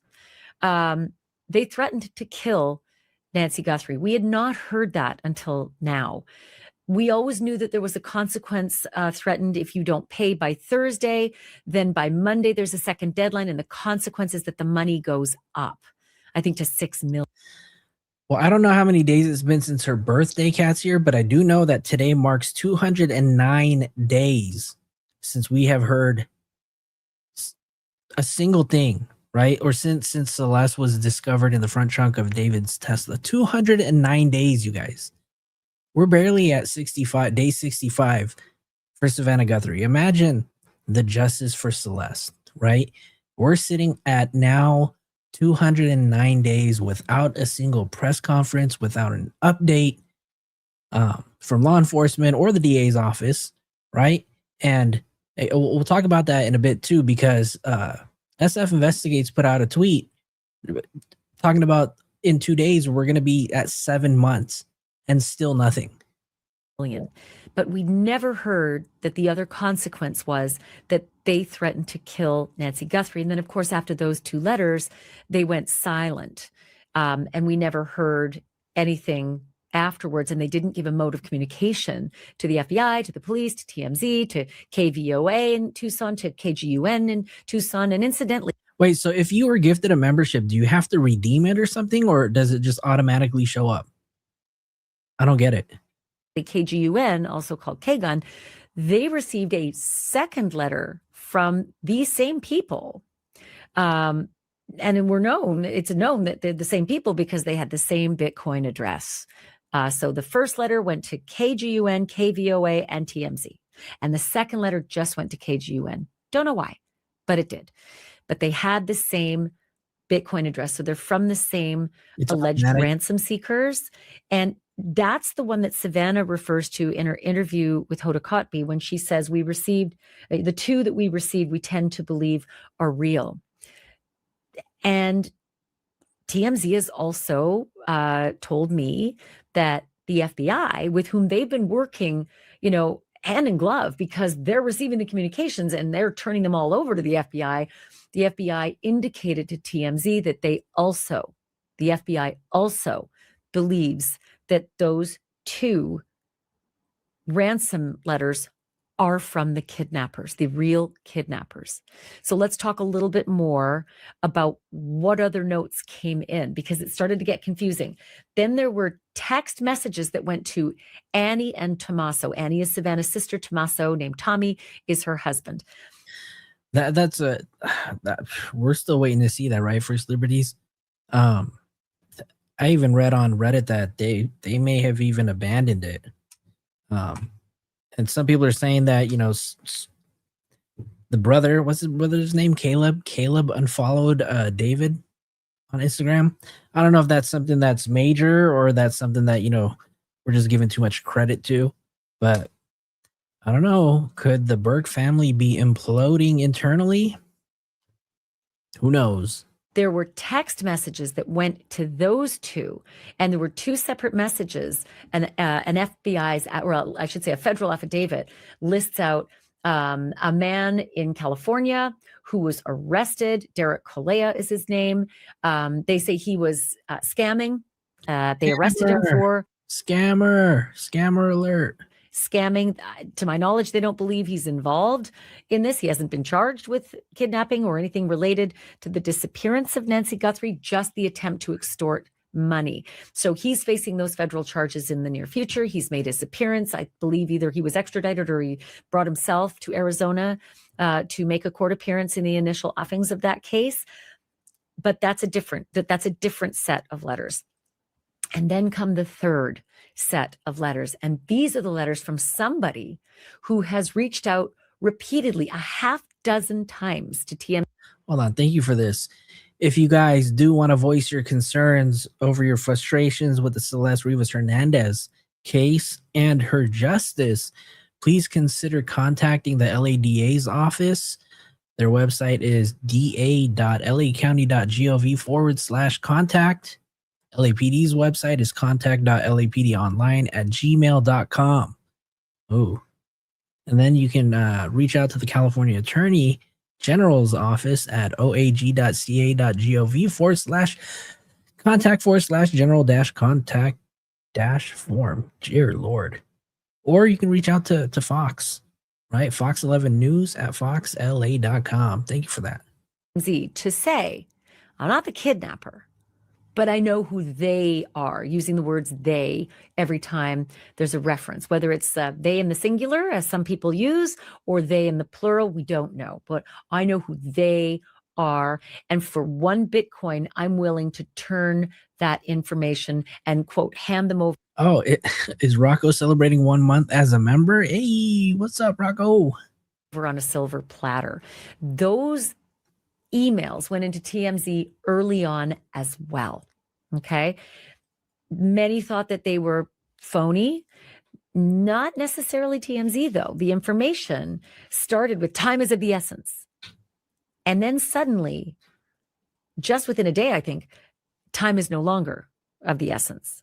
And that's important to Harvey Levin, because he said if the sky isn't real, why would he downgrade the importance of his information, or the fact that he could deliver either alive or dead Nancy Guthrie, either one, there's value there. Why would he diminish that himself if he didn't know for sure? That's the gut feeling of Harvey. And then you're going to hear from Harvey Levin in just a moment, and he's going to tell you everything about what they went through at TMZ today. But I do want to read for you. So I didn't make Harvey read on camera. I'm going to read for you their communications. And so first off, Harvey and Charles Latibotiere, they went live on TMZ to say they've received another communication today from the guy who says he has the information. He knows who those kidnappers are and he wants to turn them in, but he wants a Bitcoin. Wants half a Bitcoin now, half a Bitcoin upon the arrest. Not gonna get and they said the news that sort of was made with this initial overture in an email to TMZ today was that Nancy's dead.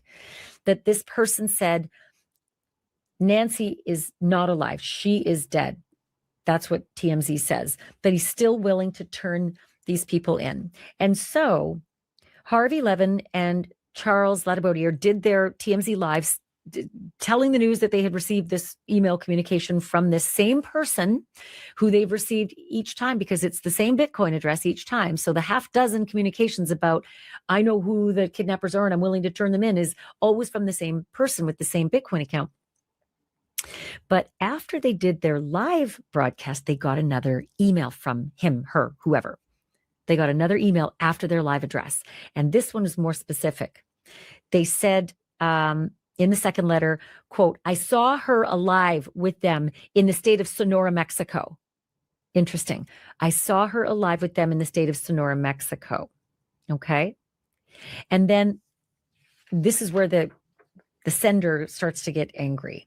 They're frustrated that the FBI isn't taking them seriously, and said this, quote, it is unbelievable that millions have been wasted, and yet here I am waiting to deliver them on a silver platter since the 11th of February. TMZ actually started in what, maybe like 2008, 2009? Whenever their first major story was Mel Gibson. Mel Gibson, when he got his DUI arrest. I think that was his first. And then if not, it was a Michael Jackson one. And I remember that all too well because I was at UCLA Medical Center the day that he was transported there, and it was a whole shit show. For a Bitcoin, but I am disregarded as a scam. They are free to send. They are free and the case is frozen, but the egos remain hot when it comes to me. Arrogance at its finest, end quote. And then 2005, November 8th, 2005 is when TMZ debuted. Wow. Actually, their show debuted on September 10th, 2007. Crazy.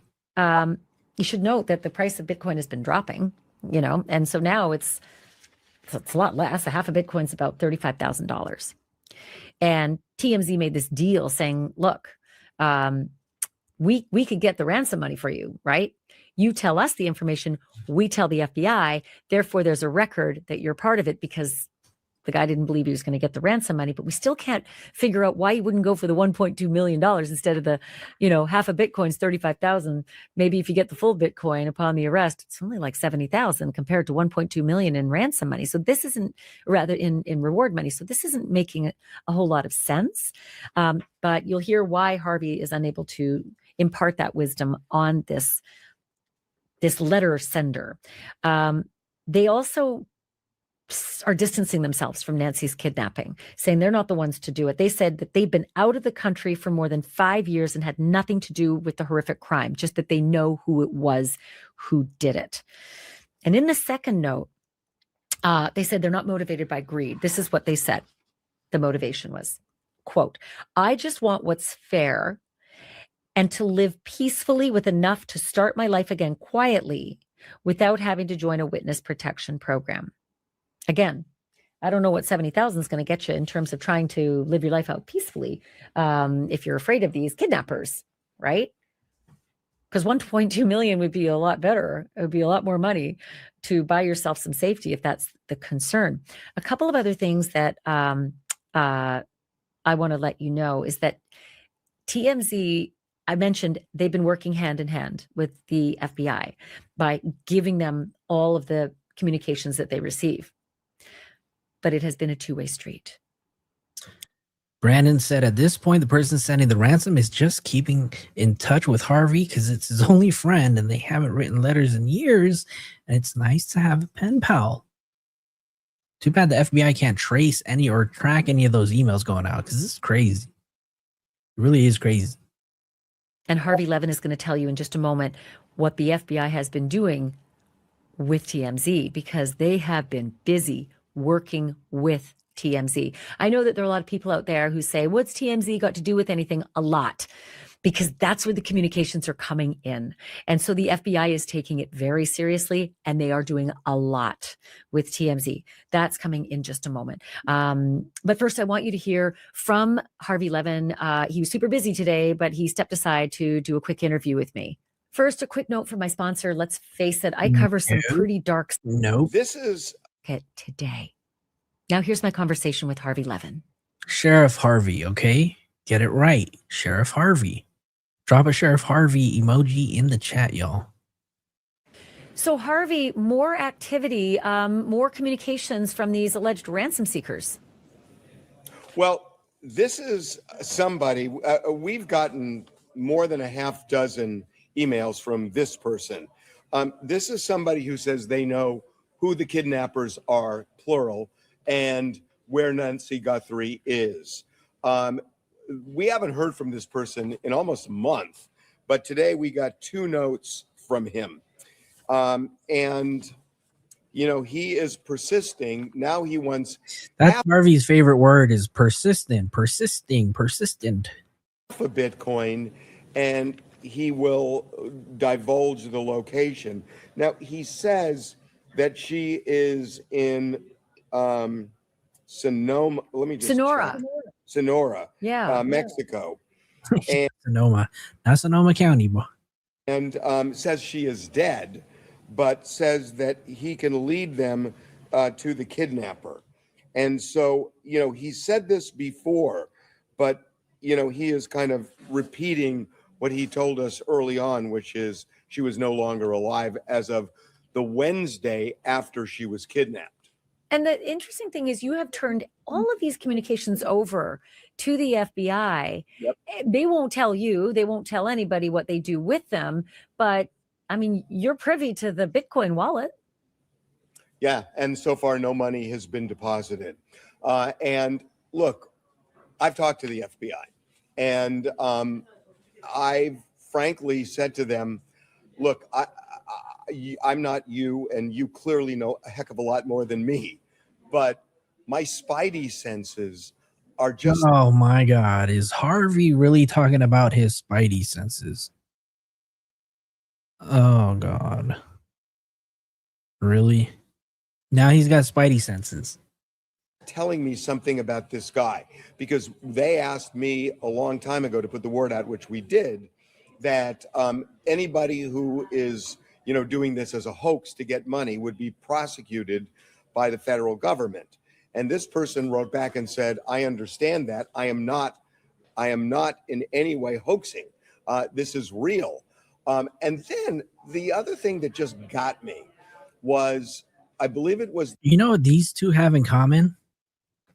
Let me know in the chat. Let me know what these two have in common, y'all. If y'all catch my spidey senses.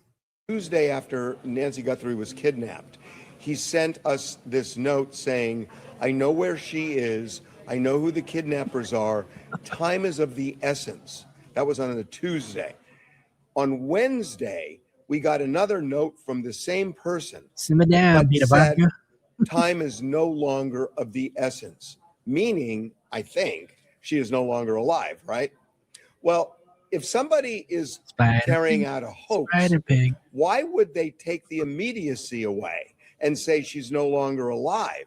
That made it feel to me like there's something legit, because why would he say, why would he take away the incentive to get the money fast? Or take away the incentive for a bigger payout. It's just bugged me that there's something about it that I just thought I took more seriously. They have very consciously looked at this.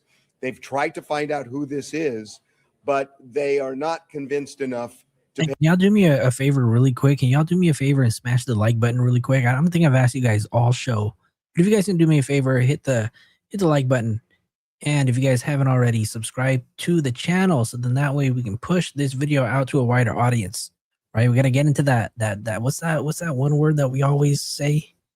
The algorithm, right? Smash the like button, y'all. Pay that money. And I know that as of a conversation I had with the FBI today. And so, to be clear, because I think a lot of people are getting confused about all the different ransom notes, Savannah herself made a comment to Hoda Kotb saying, the 2 ransom notes we received, I tend to believe they're real.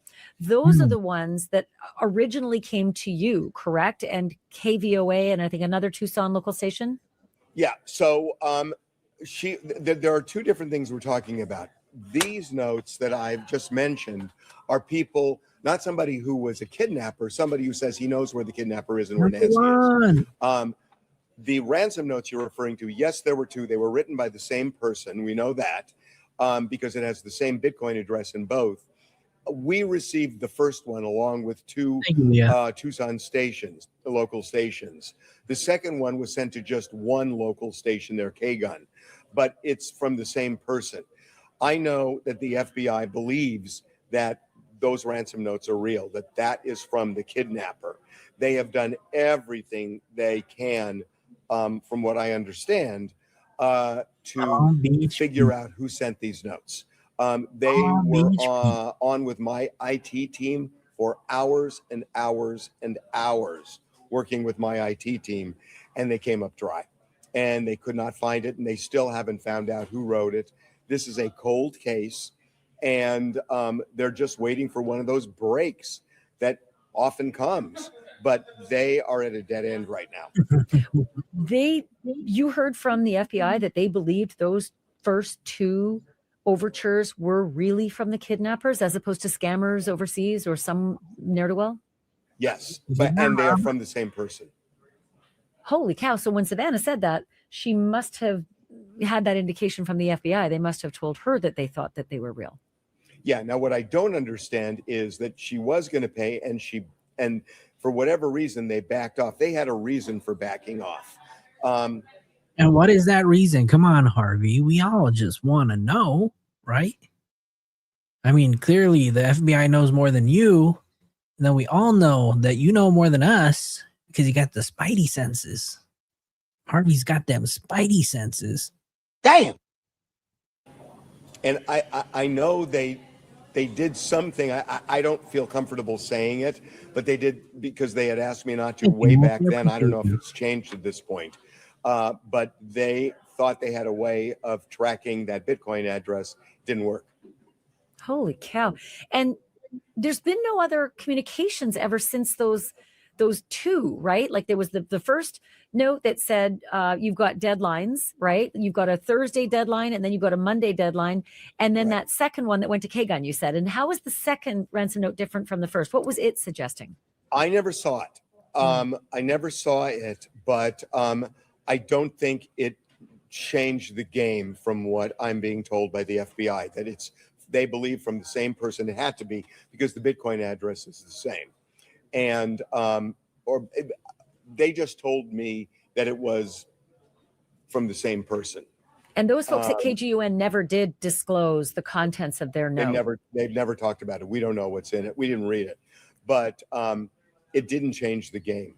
The person who wrote that first note, for sure, they believe is the kidnapper, and they have just come up dry. And we know that they used the same Bitcoin address in the note that went to you and the 2 stations and to KGUN. That second note, they all had the same Bitcoin That's address. what I'm told.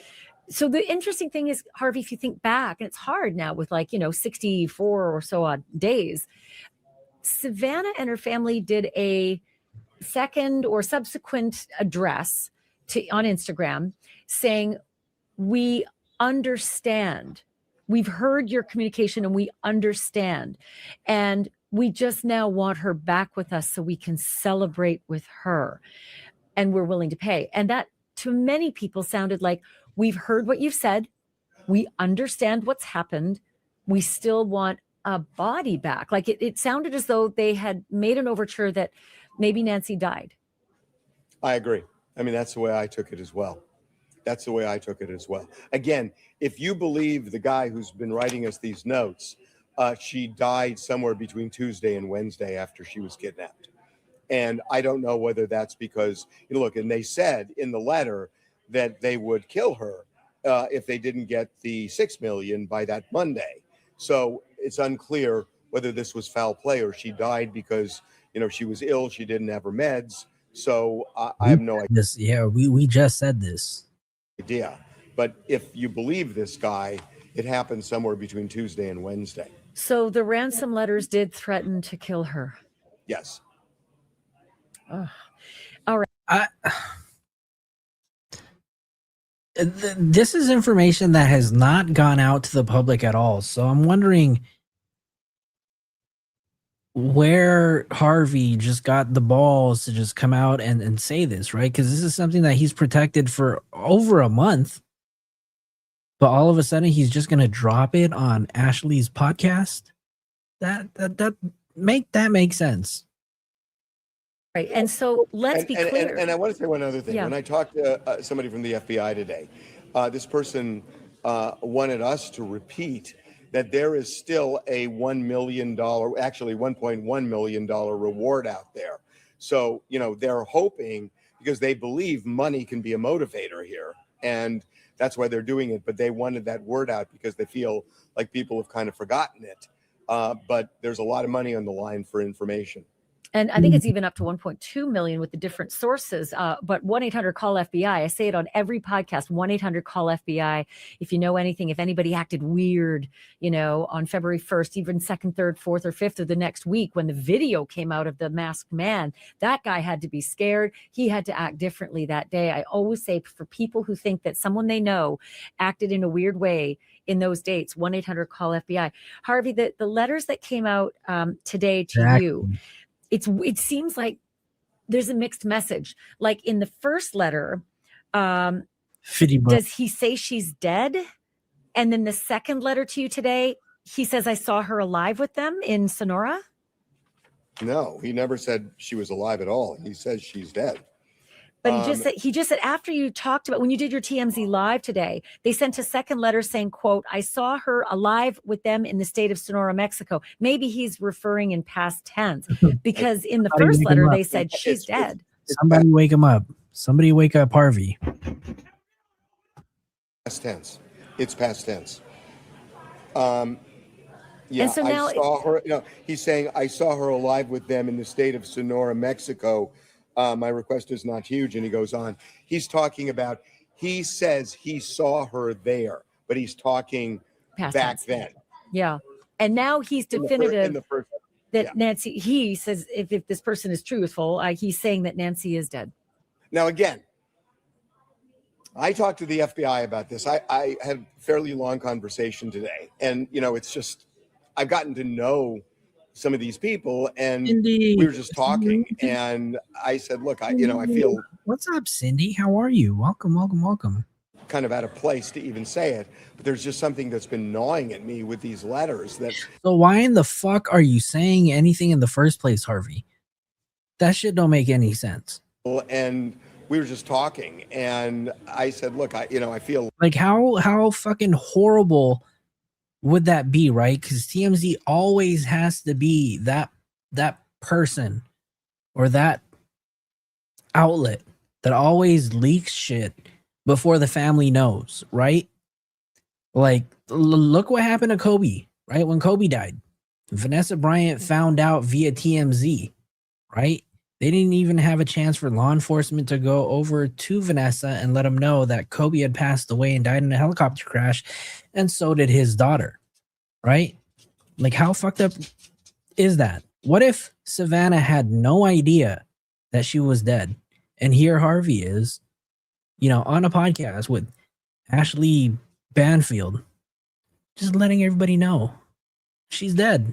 Fairly long conversation today. And, it's just, I've gotten to know some of these people, and we were just talking. And I said, look, I feel kind of out of place to even say it. There's just something that's been gnawing at me with these letters that, this guy knows it's a federal crime. He keeps sending these notes.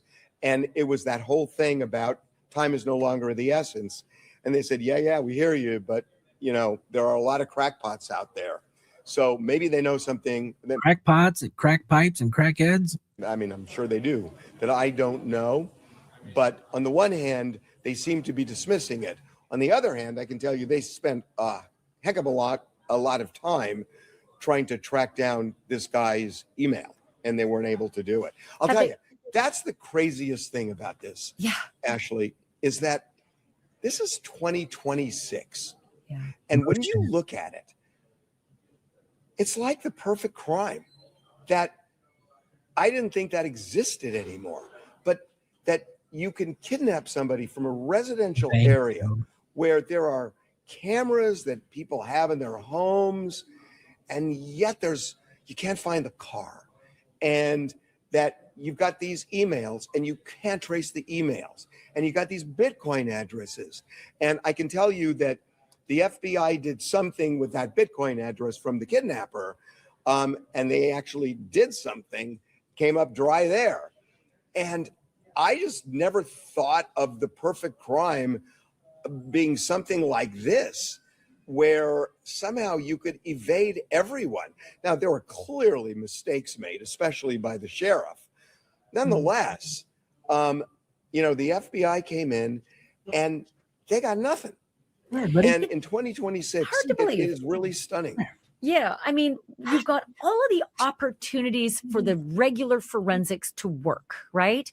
A guy's got a bite light in his mouth, which he had to put in and take out, maybe with those gloved fingers, and touch something. Door handles to get in, the actual bracket behind the camera, which he's messing with. There's all sorts of opportunities to find that, right? There's a vehicle that he had to have conveyed Nancy in. You can't take her on a bike or a moped, Then there's the digital trail, and none of this is working. It's crazy. By the way, you guys, Yoshi says hello. And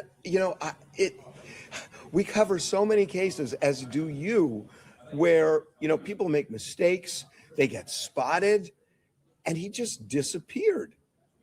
Yeah, vanished, and as did she, which is just so. Tell me about the frustration in this latest email from this perpetrator, or at least the person who suggests he knows the perpetrators. I would consider this a perpetrator as well.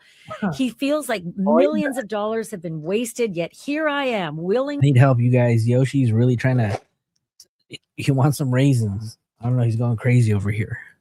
He thinks he can have some chocolate-covered raisins. This fool's tripping. To deliver them on a silver platter, meaning willing to deliver the kidnappers. And he's talking plural. I don't know if he's talking about them in plural or them in the singular sense. He's constantly talked about them in plural. He is? Yeah.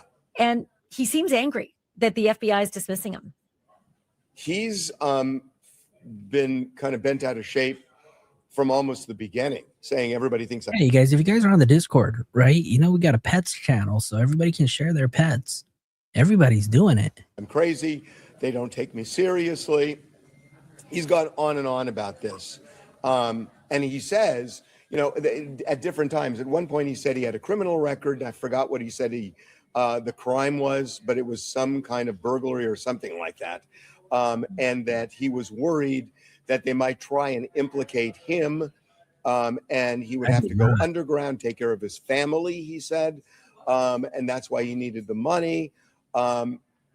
So, you know, he's kind of given this life story in kind of a weird way over a series of letters, but that's his point. He's saying that I'm going to be put out a lot by cooperating, so make it worth my while. Well, what doesn't and make worth my sense? while is a Bitcoin, and now he's saying, give me half a Bitcoin up front, and I'll give you the info. Half a Bitcoin's about $35,000. A full Bitcoin is about 69 or so today. It's gone down since the original overtures, but $1.2 million would certainly guarantee. You see the way Harvey looked right there?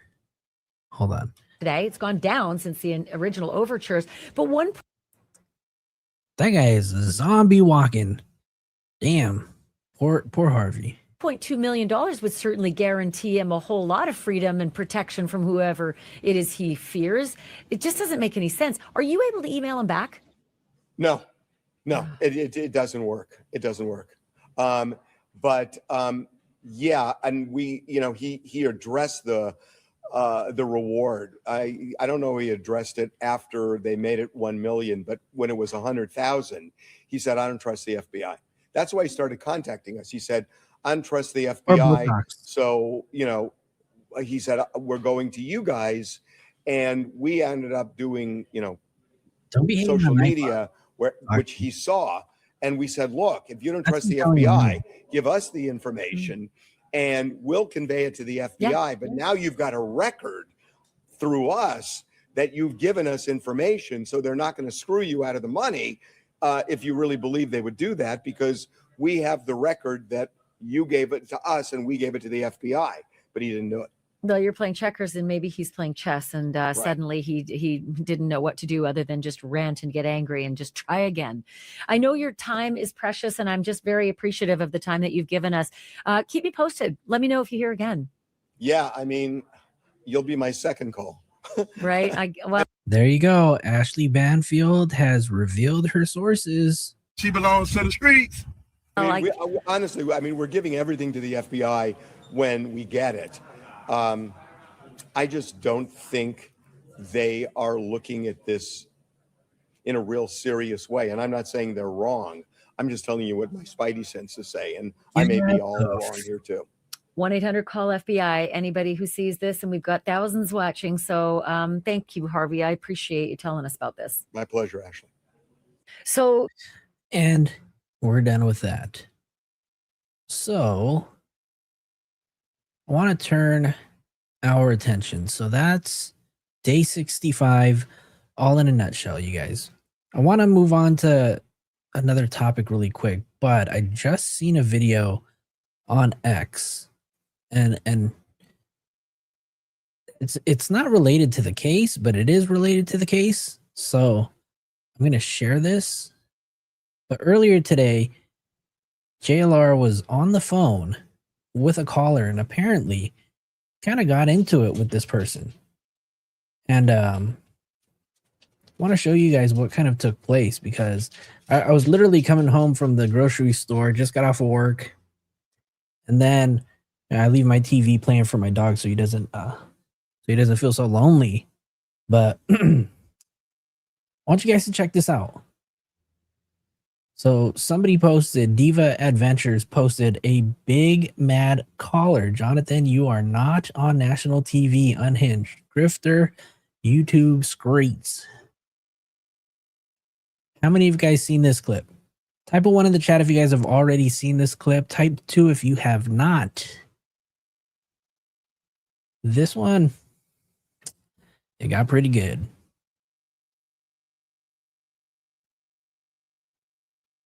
Play it, play it, play it. Mysterious. What mysterious? What about a white Kia? Someone said a white Kia went by. If it did, hopefully I filmed it. I don't know. But, you know, there's a lot of white Kias. But we also have other cameras out here now. I guess we can say it like that. I got a local number calling me. Let me call you right back. Yeah, hit me back. Hello? Hey, why'd you beat the shit out of Magnolia, you fucking faggot? Who are you? Huh? Your worst fucking nightmare, that's who. 520-854-8255. 855-6897. What's your name? JLR. What's your name? JLR. Your name is JLR? Yep. You got 12,000 people listening to you. Go ahead. Okay. Well, tell us about how you beat the shit out of Magnolia. Go ahead. Tell us. Are you going to come down and talk to me in person? Oh, you don't want me to come down and talk to you in person. Why not? Beat the shit out of you. You would do what? You would do what to I me? will beat the living shit out of you. That's what I said. Why? Why? You really want me to come down there? Will you? If you want an ass beating, I will. Really? You sure? Yeah. Are you sure? You already just committed a crime. Oh, no.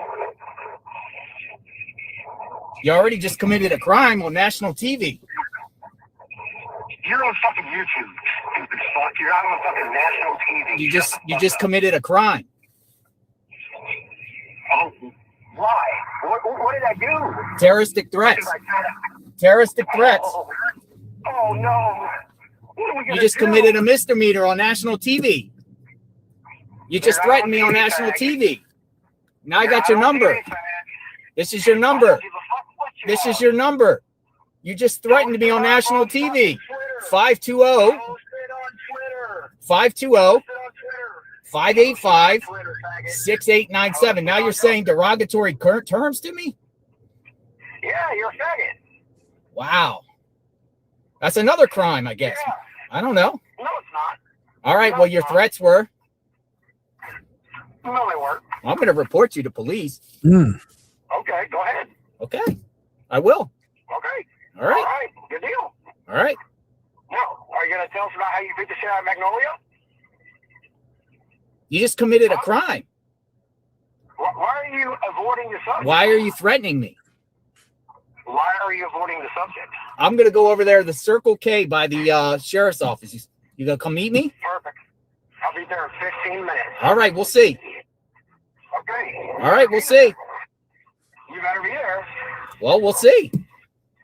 Yeah. You're probably going to go to jail. You're probably going to go to jail. You know you like to beat the shit out of women, so I know you're not going to do anything to me. Well, I'm going over to the Circle K to use the restroom in about 15 minutes. You stalk women and beat the shit out of them. What's your name? Tell us What's your about name? your wife. What's your name? Tell us about your kids. What's your name? What is your name? What did you do to your wife? What is your name? JLR. That's my fucking name, pussy. All right. Are you heading to the Circle K All right. or not? What are you going to do at the Circle K? Oh, we're going to have a chat. We're going to have a chat? Yikes. Yeah. We're going to have a chat. Mano a mano. Oh. Well, you know you got 12,000 people listening to you. I don't know, man. What does that have to do anything? Well, you already committed a crime. I didn't commit a crime. You didn't, huh? I haven't. Nope. Yo, what the fuck? What the hell did we just watch? This shit just never stops, you guys. For those of you guys that watch content creators on YouTube, right, including myself, it sucks when you kind of lose sight of what everybody is there for, and everybody's there for to find Nancy, right? I'm gonna turn this off real quick. It sucks. It sucks to see that, you know, this is what it's come to, right? I don't know. There's not much you can say. I really wonder what happened afterwards. I'm curious if we should just go look for the stream to find out what happened afterwards, because I want to know. I want to know. Did he? Let's see.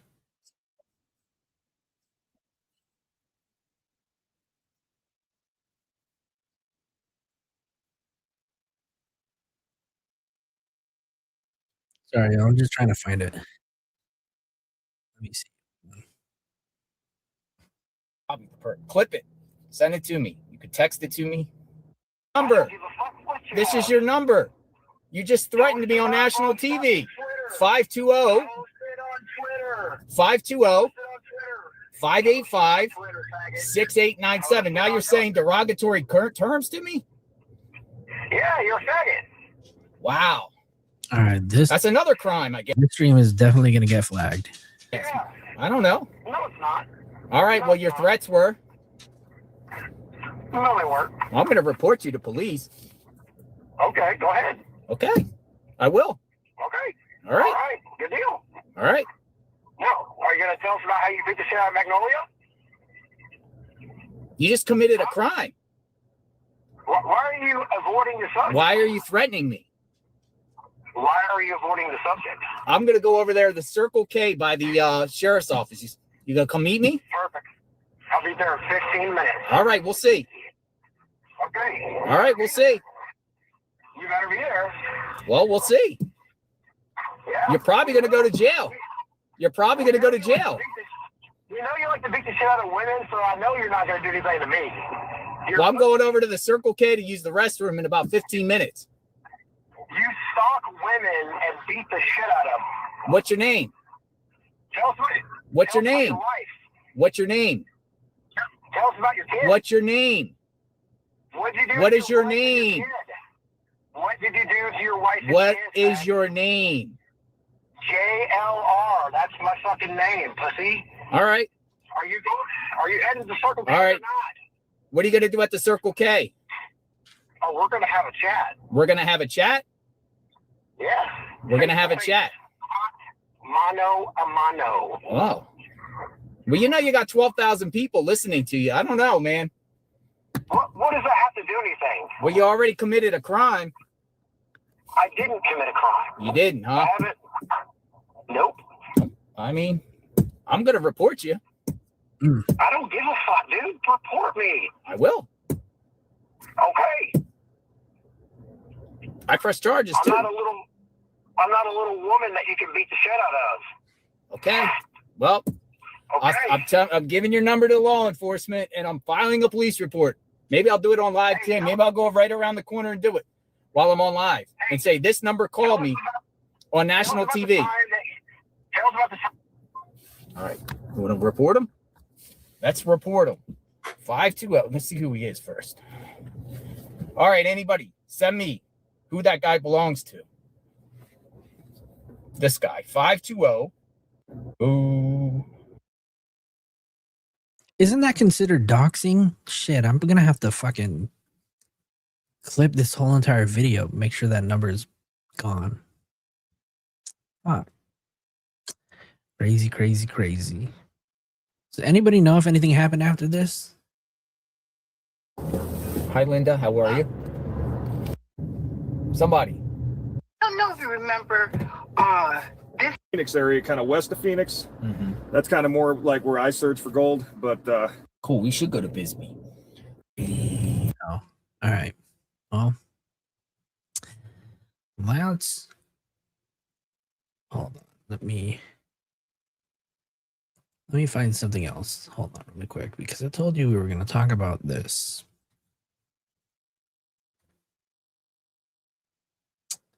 Let me find. So we're going to kind of turn our attention over to X. We're going to check out Steve Fisher, because Steve Fisher is now back. I think he was in Arizona on another search.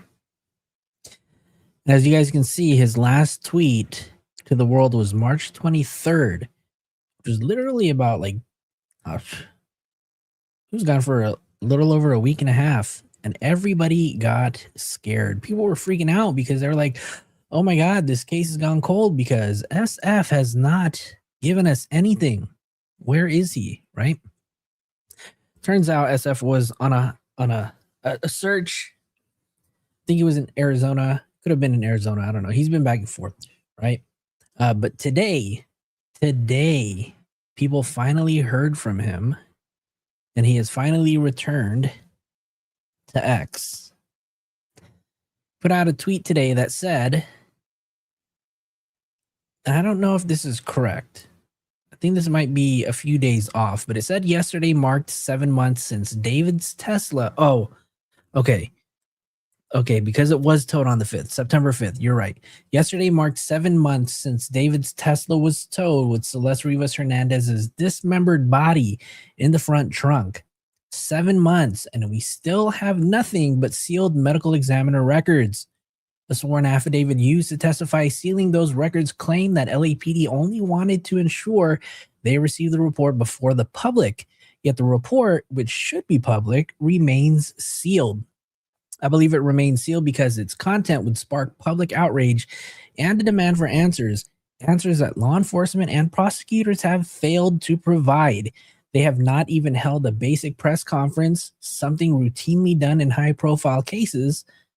A dismembered 14-year-old does not appear to warrant informing the public, even though a murderer or multiple perpetrators may still be free among us. As far as I'm concerned, this has been a complete failure. I also cannot understand why the family has remained silent. Are they concerned about what they knew? Or are they being intimidated? Or is justice for Celeste slowly fading away? Yes, cases can take time, especially when there is no clear starting point, but this is not the situation here. Criminal grand juries also do not investigate indefinitely. In Los Angeles County, criminal grand juries are typically impaneled for 30 days. When a new grand jury is seated, they are provided prior materials, but they did not hear the testimony themselves. In many ways, the process starts over. Since David's parents appealed, the previous grand jury's terms has now expired. Here we go again. No indictment, no press conference, no press release, no answers, no justice. Hashtag Celeste Rivas Hernandez. Hashtag fail. Storm, good night. Good night, Storm. Thank you for hanging out. Thank you for hanging out.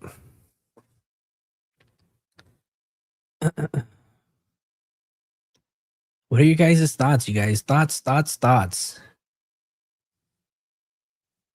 The family knew from the start the LAPD was not going to do crap.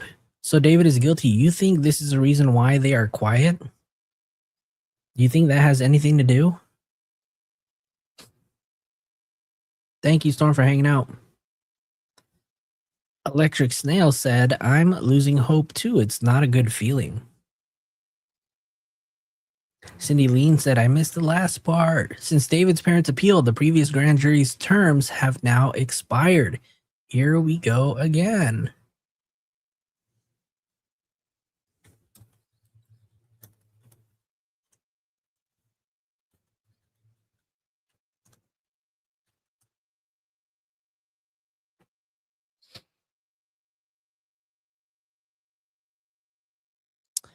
Brandon said, now seriously, with my knowledge of the industry, I'm absolutely gobsmacked at how sloppy this was handled, yet effective in that there will be no justice. Katsier says, family may be scared, so much corruption. Viking Woman said, I think we will hear something closer to her year anniversary.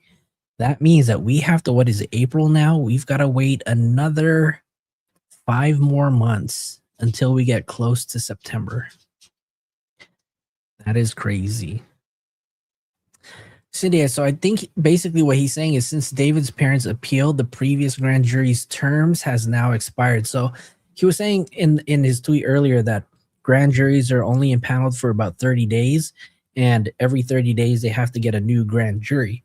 I don't know how that necessarily works, but I'm assuming he's saying that since the family has appealed, that old grand jury, their panel has expired, so there should be a new grand jury. So I don't know, you guys. How are you guys feeling about this case? This case fucking sucks, to be honest with you. It's so heartbreaking how little exposure she is getting.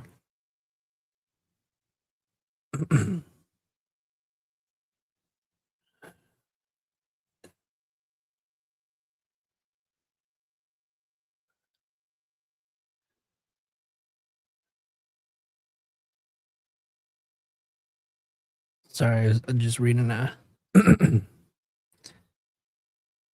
who don't have Cash App? What? I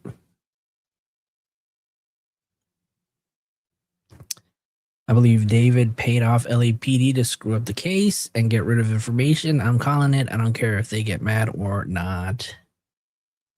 Electric Snail says, I'm sick of the excuses from everyone involved. It's time for someone to say something. Didn't you already today? Yeah, it's wild. It's heartbreaking, right? Yep. Every day that goes by, we know that it's another day that justice is not served for a little 14-year-old girl who was murdered and dismembered and stuffed in a front trunk of a Tesla. Crazy. Crazy. You know what's even crazier is that if David is innocent and David did not do anything, it's still taken them this long to find someone to hold them responsible, to hold someone accountable. It's taken over 7 months, right? And with the technology that our law enforcement has, maybe the FBI, because we don't know if FBI is involved or not. We know absolutely nothing. Electric Snail says, yes, I did. Today I have emailed the DA's office, the LAPD, and the California Attorney General's office in regard to Celeste's case and the handling of it, the lack of transparency and public updates. I have respectfully requested that both the LAPD and DA's office provide an update, as well as requested that the AG office takes a look into the case and the handling of evidence, as well as lack of transparency. Yep. That's crazy. I think the only thing that we can do is just keep talking about it and not forget, right? I mean, unless people want to go protest in LA, who wants to do that? Anybody out there want to do that? I don't want to stay on this topic too long because obviously there's not much. Oops, sorry. Oops. But we will continue to talk about Celeste's name. Cindy, thank you so much for your $10 super chat. You said thanks. I'm saying thanks right back at you. Thank you so much for supporting the channel. Since you're in LA, you should make flyers before you leave on Thursday. Yes, you absolutely should if you can. Right? You absolutely should if you can. Or we can do what Snails did, could make a day of it together. Yeah, everybody should, right? And I think if you go on Reddit, if you guys are still in the Reddits, I think there's a petition out there. I encourage you guys to sign. Make sure you guys sign it.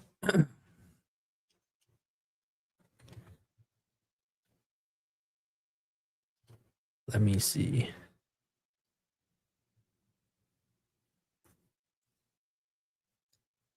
Let me see.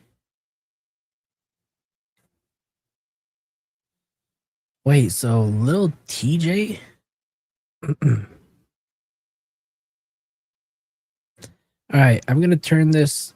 We're going to go ahead and talk about the Offset shooting that took place in Florida, but we're going to go let Seti Cash kind of fill us in because he probably knows way more than I. Let me go ahead and share this really quick. So earlier this evening, Offset from the rap group Migos was shot near a casino in Florida, right? That's pretty much all I know. So we're going to let him take care of this. Evo Huncho with the prayer hands emoji. They done popped Offset. Offset shot near Florida casino. Offset, the former Migos rapper, was shot near a popular casino in Florida. A rep for a rapper confirms to TMZ. Offset was shot Monday near the Seminole Hard Rock Hotel and Casino in Hollywood, Florida. Per the spokesperson, Offset is fine and is currently at the hospital receiving medical care. The rep added, he is stable and being closely monitored. Then it goes on to say, Offset was all smiles moments before being shot. Offset was all smiles and showing love to fans just moments before he was shot outside of Florida casino, TMZ has learned. Witnesses tell us rapper the rapper, was inside the Seminole Hard Rock Hotel and Casino in Hollywood around 7:10 p.m. Monday, moments before the shooting, and he was in great spirits. We're told Offset was standing near an exit, looking toward the valet area while talking on his phone. During that time, fans approached him, and he happily engaged. We're told he shook hands, posted for photos, and chatted briefly with supporters with no hesitation and no signs anything was off. A witness tells us he seemed relaxed and friendly. Moments later, gunfire erupted outside the valet area. Monday QR code or link in the description to get you paid to play some games. Listen, earn up to $500 a doggone month when you do. That's free cash and SETI Nash. $5 for that. We ain't gonna cuss, no. But play some games, get paid. Hell, play this in the background if you got that YouTube Premium. And that right there will take y'all where y'all need to be. Couple of games to play, money on me. Well, money on them. I ain't got that type of money. But they do. They got it for you. Hit that QR code or link in the description. Enjoy your Monday. Enjoy this video. Let's go. Damn. All right. Well, we don't want it to be, God forbid, another takeoff situation, man. So prayers to him, but he's going to be all right because he got shot in his butt. Shot right in the cheek. What? By who, though, Nash? I mean, you probably know who did it, right? Well, I want y'all to watch this video, and it reveals actually who did it because they're sitting in the car. Shot him, man. Gun violence. You're in the casino in Hard Rock. He's still going. He's still mad.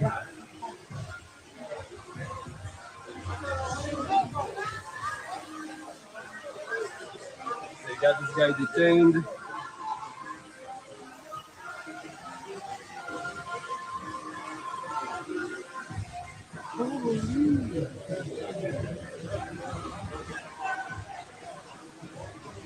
Just shot a guy. This is the guy they shot. Oh my God. Oh, you tasing? You tasing now? Everyone get moving, please. Clear. I don't know what's going on. So from that clip, you can actually see there is Offset on the ground and another person who's wrestling away. That's Lil TJ. I want y'all to see this BS. I want to play the clip because how y'all think it actually started out might have went a little bit like this. Breaking reportedly, Offset and TJ, well, Lil TJ, both shot in Miami at the Hard Rock Casino. Details still coming in. And then academics go ahead and say, breaking reportedly, Offset and Lil TJ both shot in Miami at a Hard Rock Casino. Details still coming in. Don't believe anybody with an A and a K in their name. I don't give a damn who it is because I'm going to break it for y'all. Nigga argue with Offset, y'all.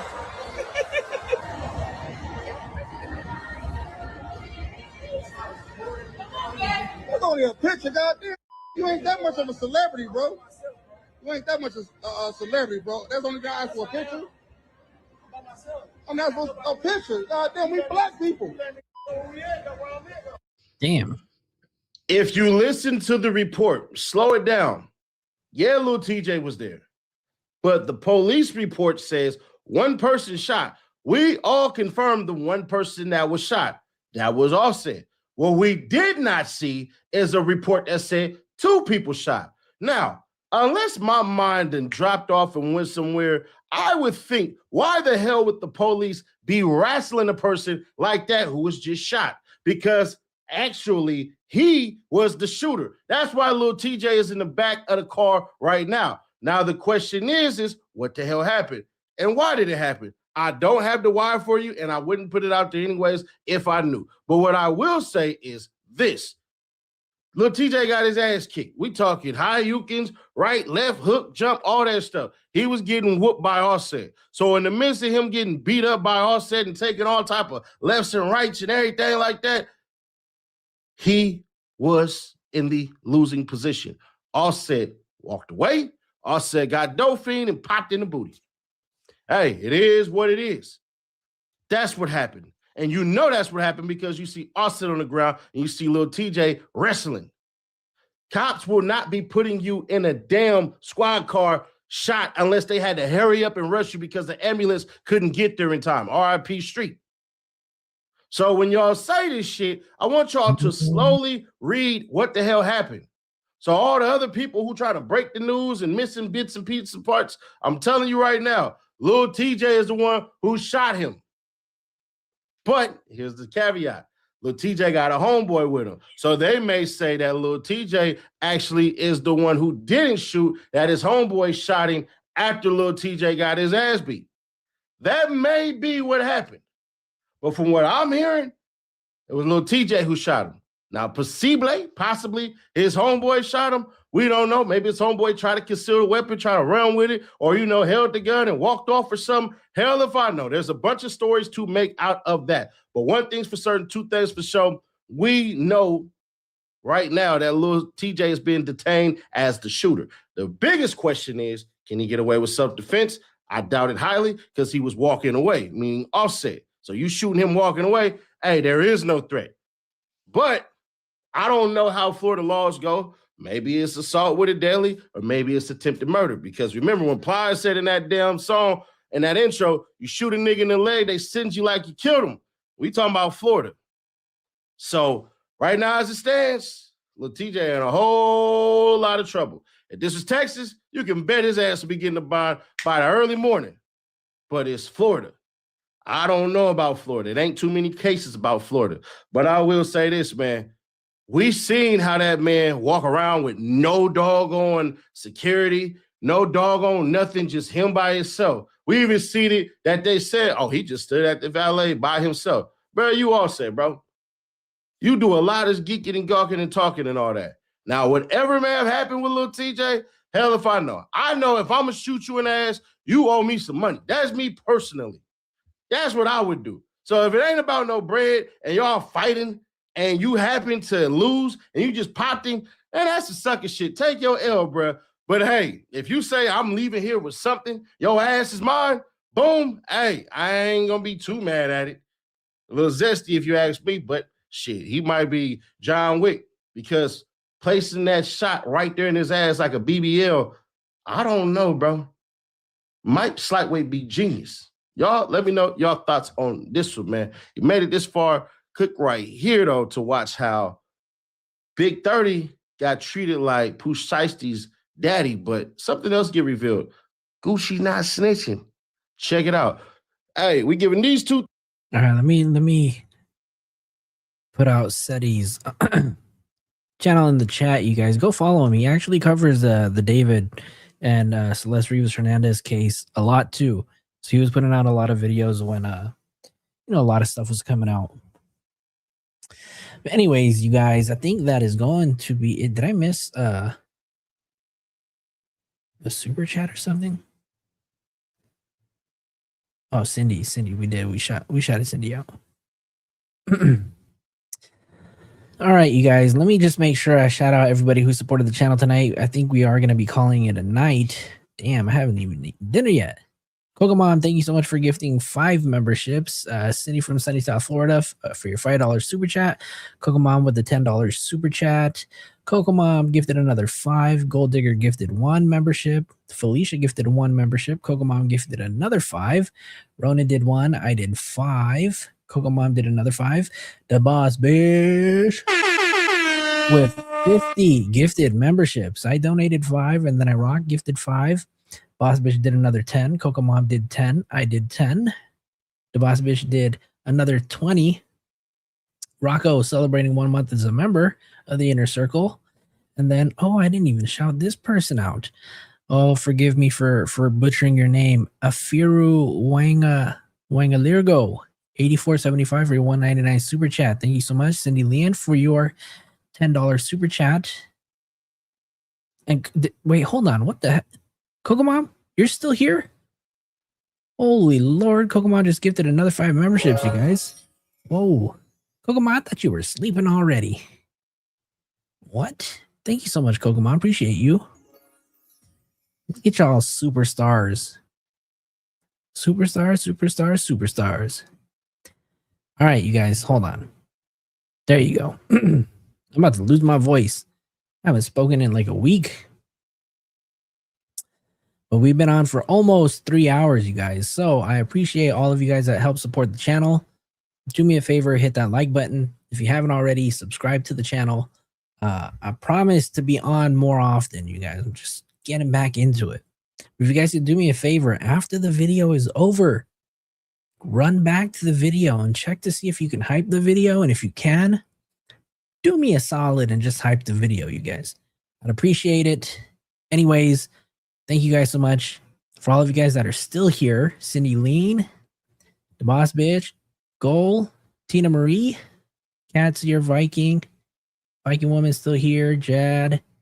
Who else is still here? Abraham, Electric Snails, Secret Shade, David is Guilty, and then I Rock. Brandon, if you're still here, Cat's here. Abraham, who else? Leah, if you're still here. Thank you all for hanging out tonight. I will definitely see you guys hopefully soon. And I'm going to post the link, right? If you are a member now, you were gifted. We gave out about, I don't know, 100 memberships tonight. If you are, I'm going to be posting a link to the Discord. So you guys should definitely join afterwards. That's going to be it, you guys. Let me just turn off all these comments, the banner, and all of this stuff right over here. Thank you guys so much. I appreciate you guys for hanging out. Again, my name is Flojo. This is Filling in the Gaps, and I'll see you guys later. Peace out, you guys.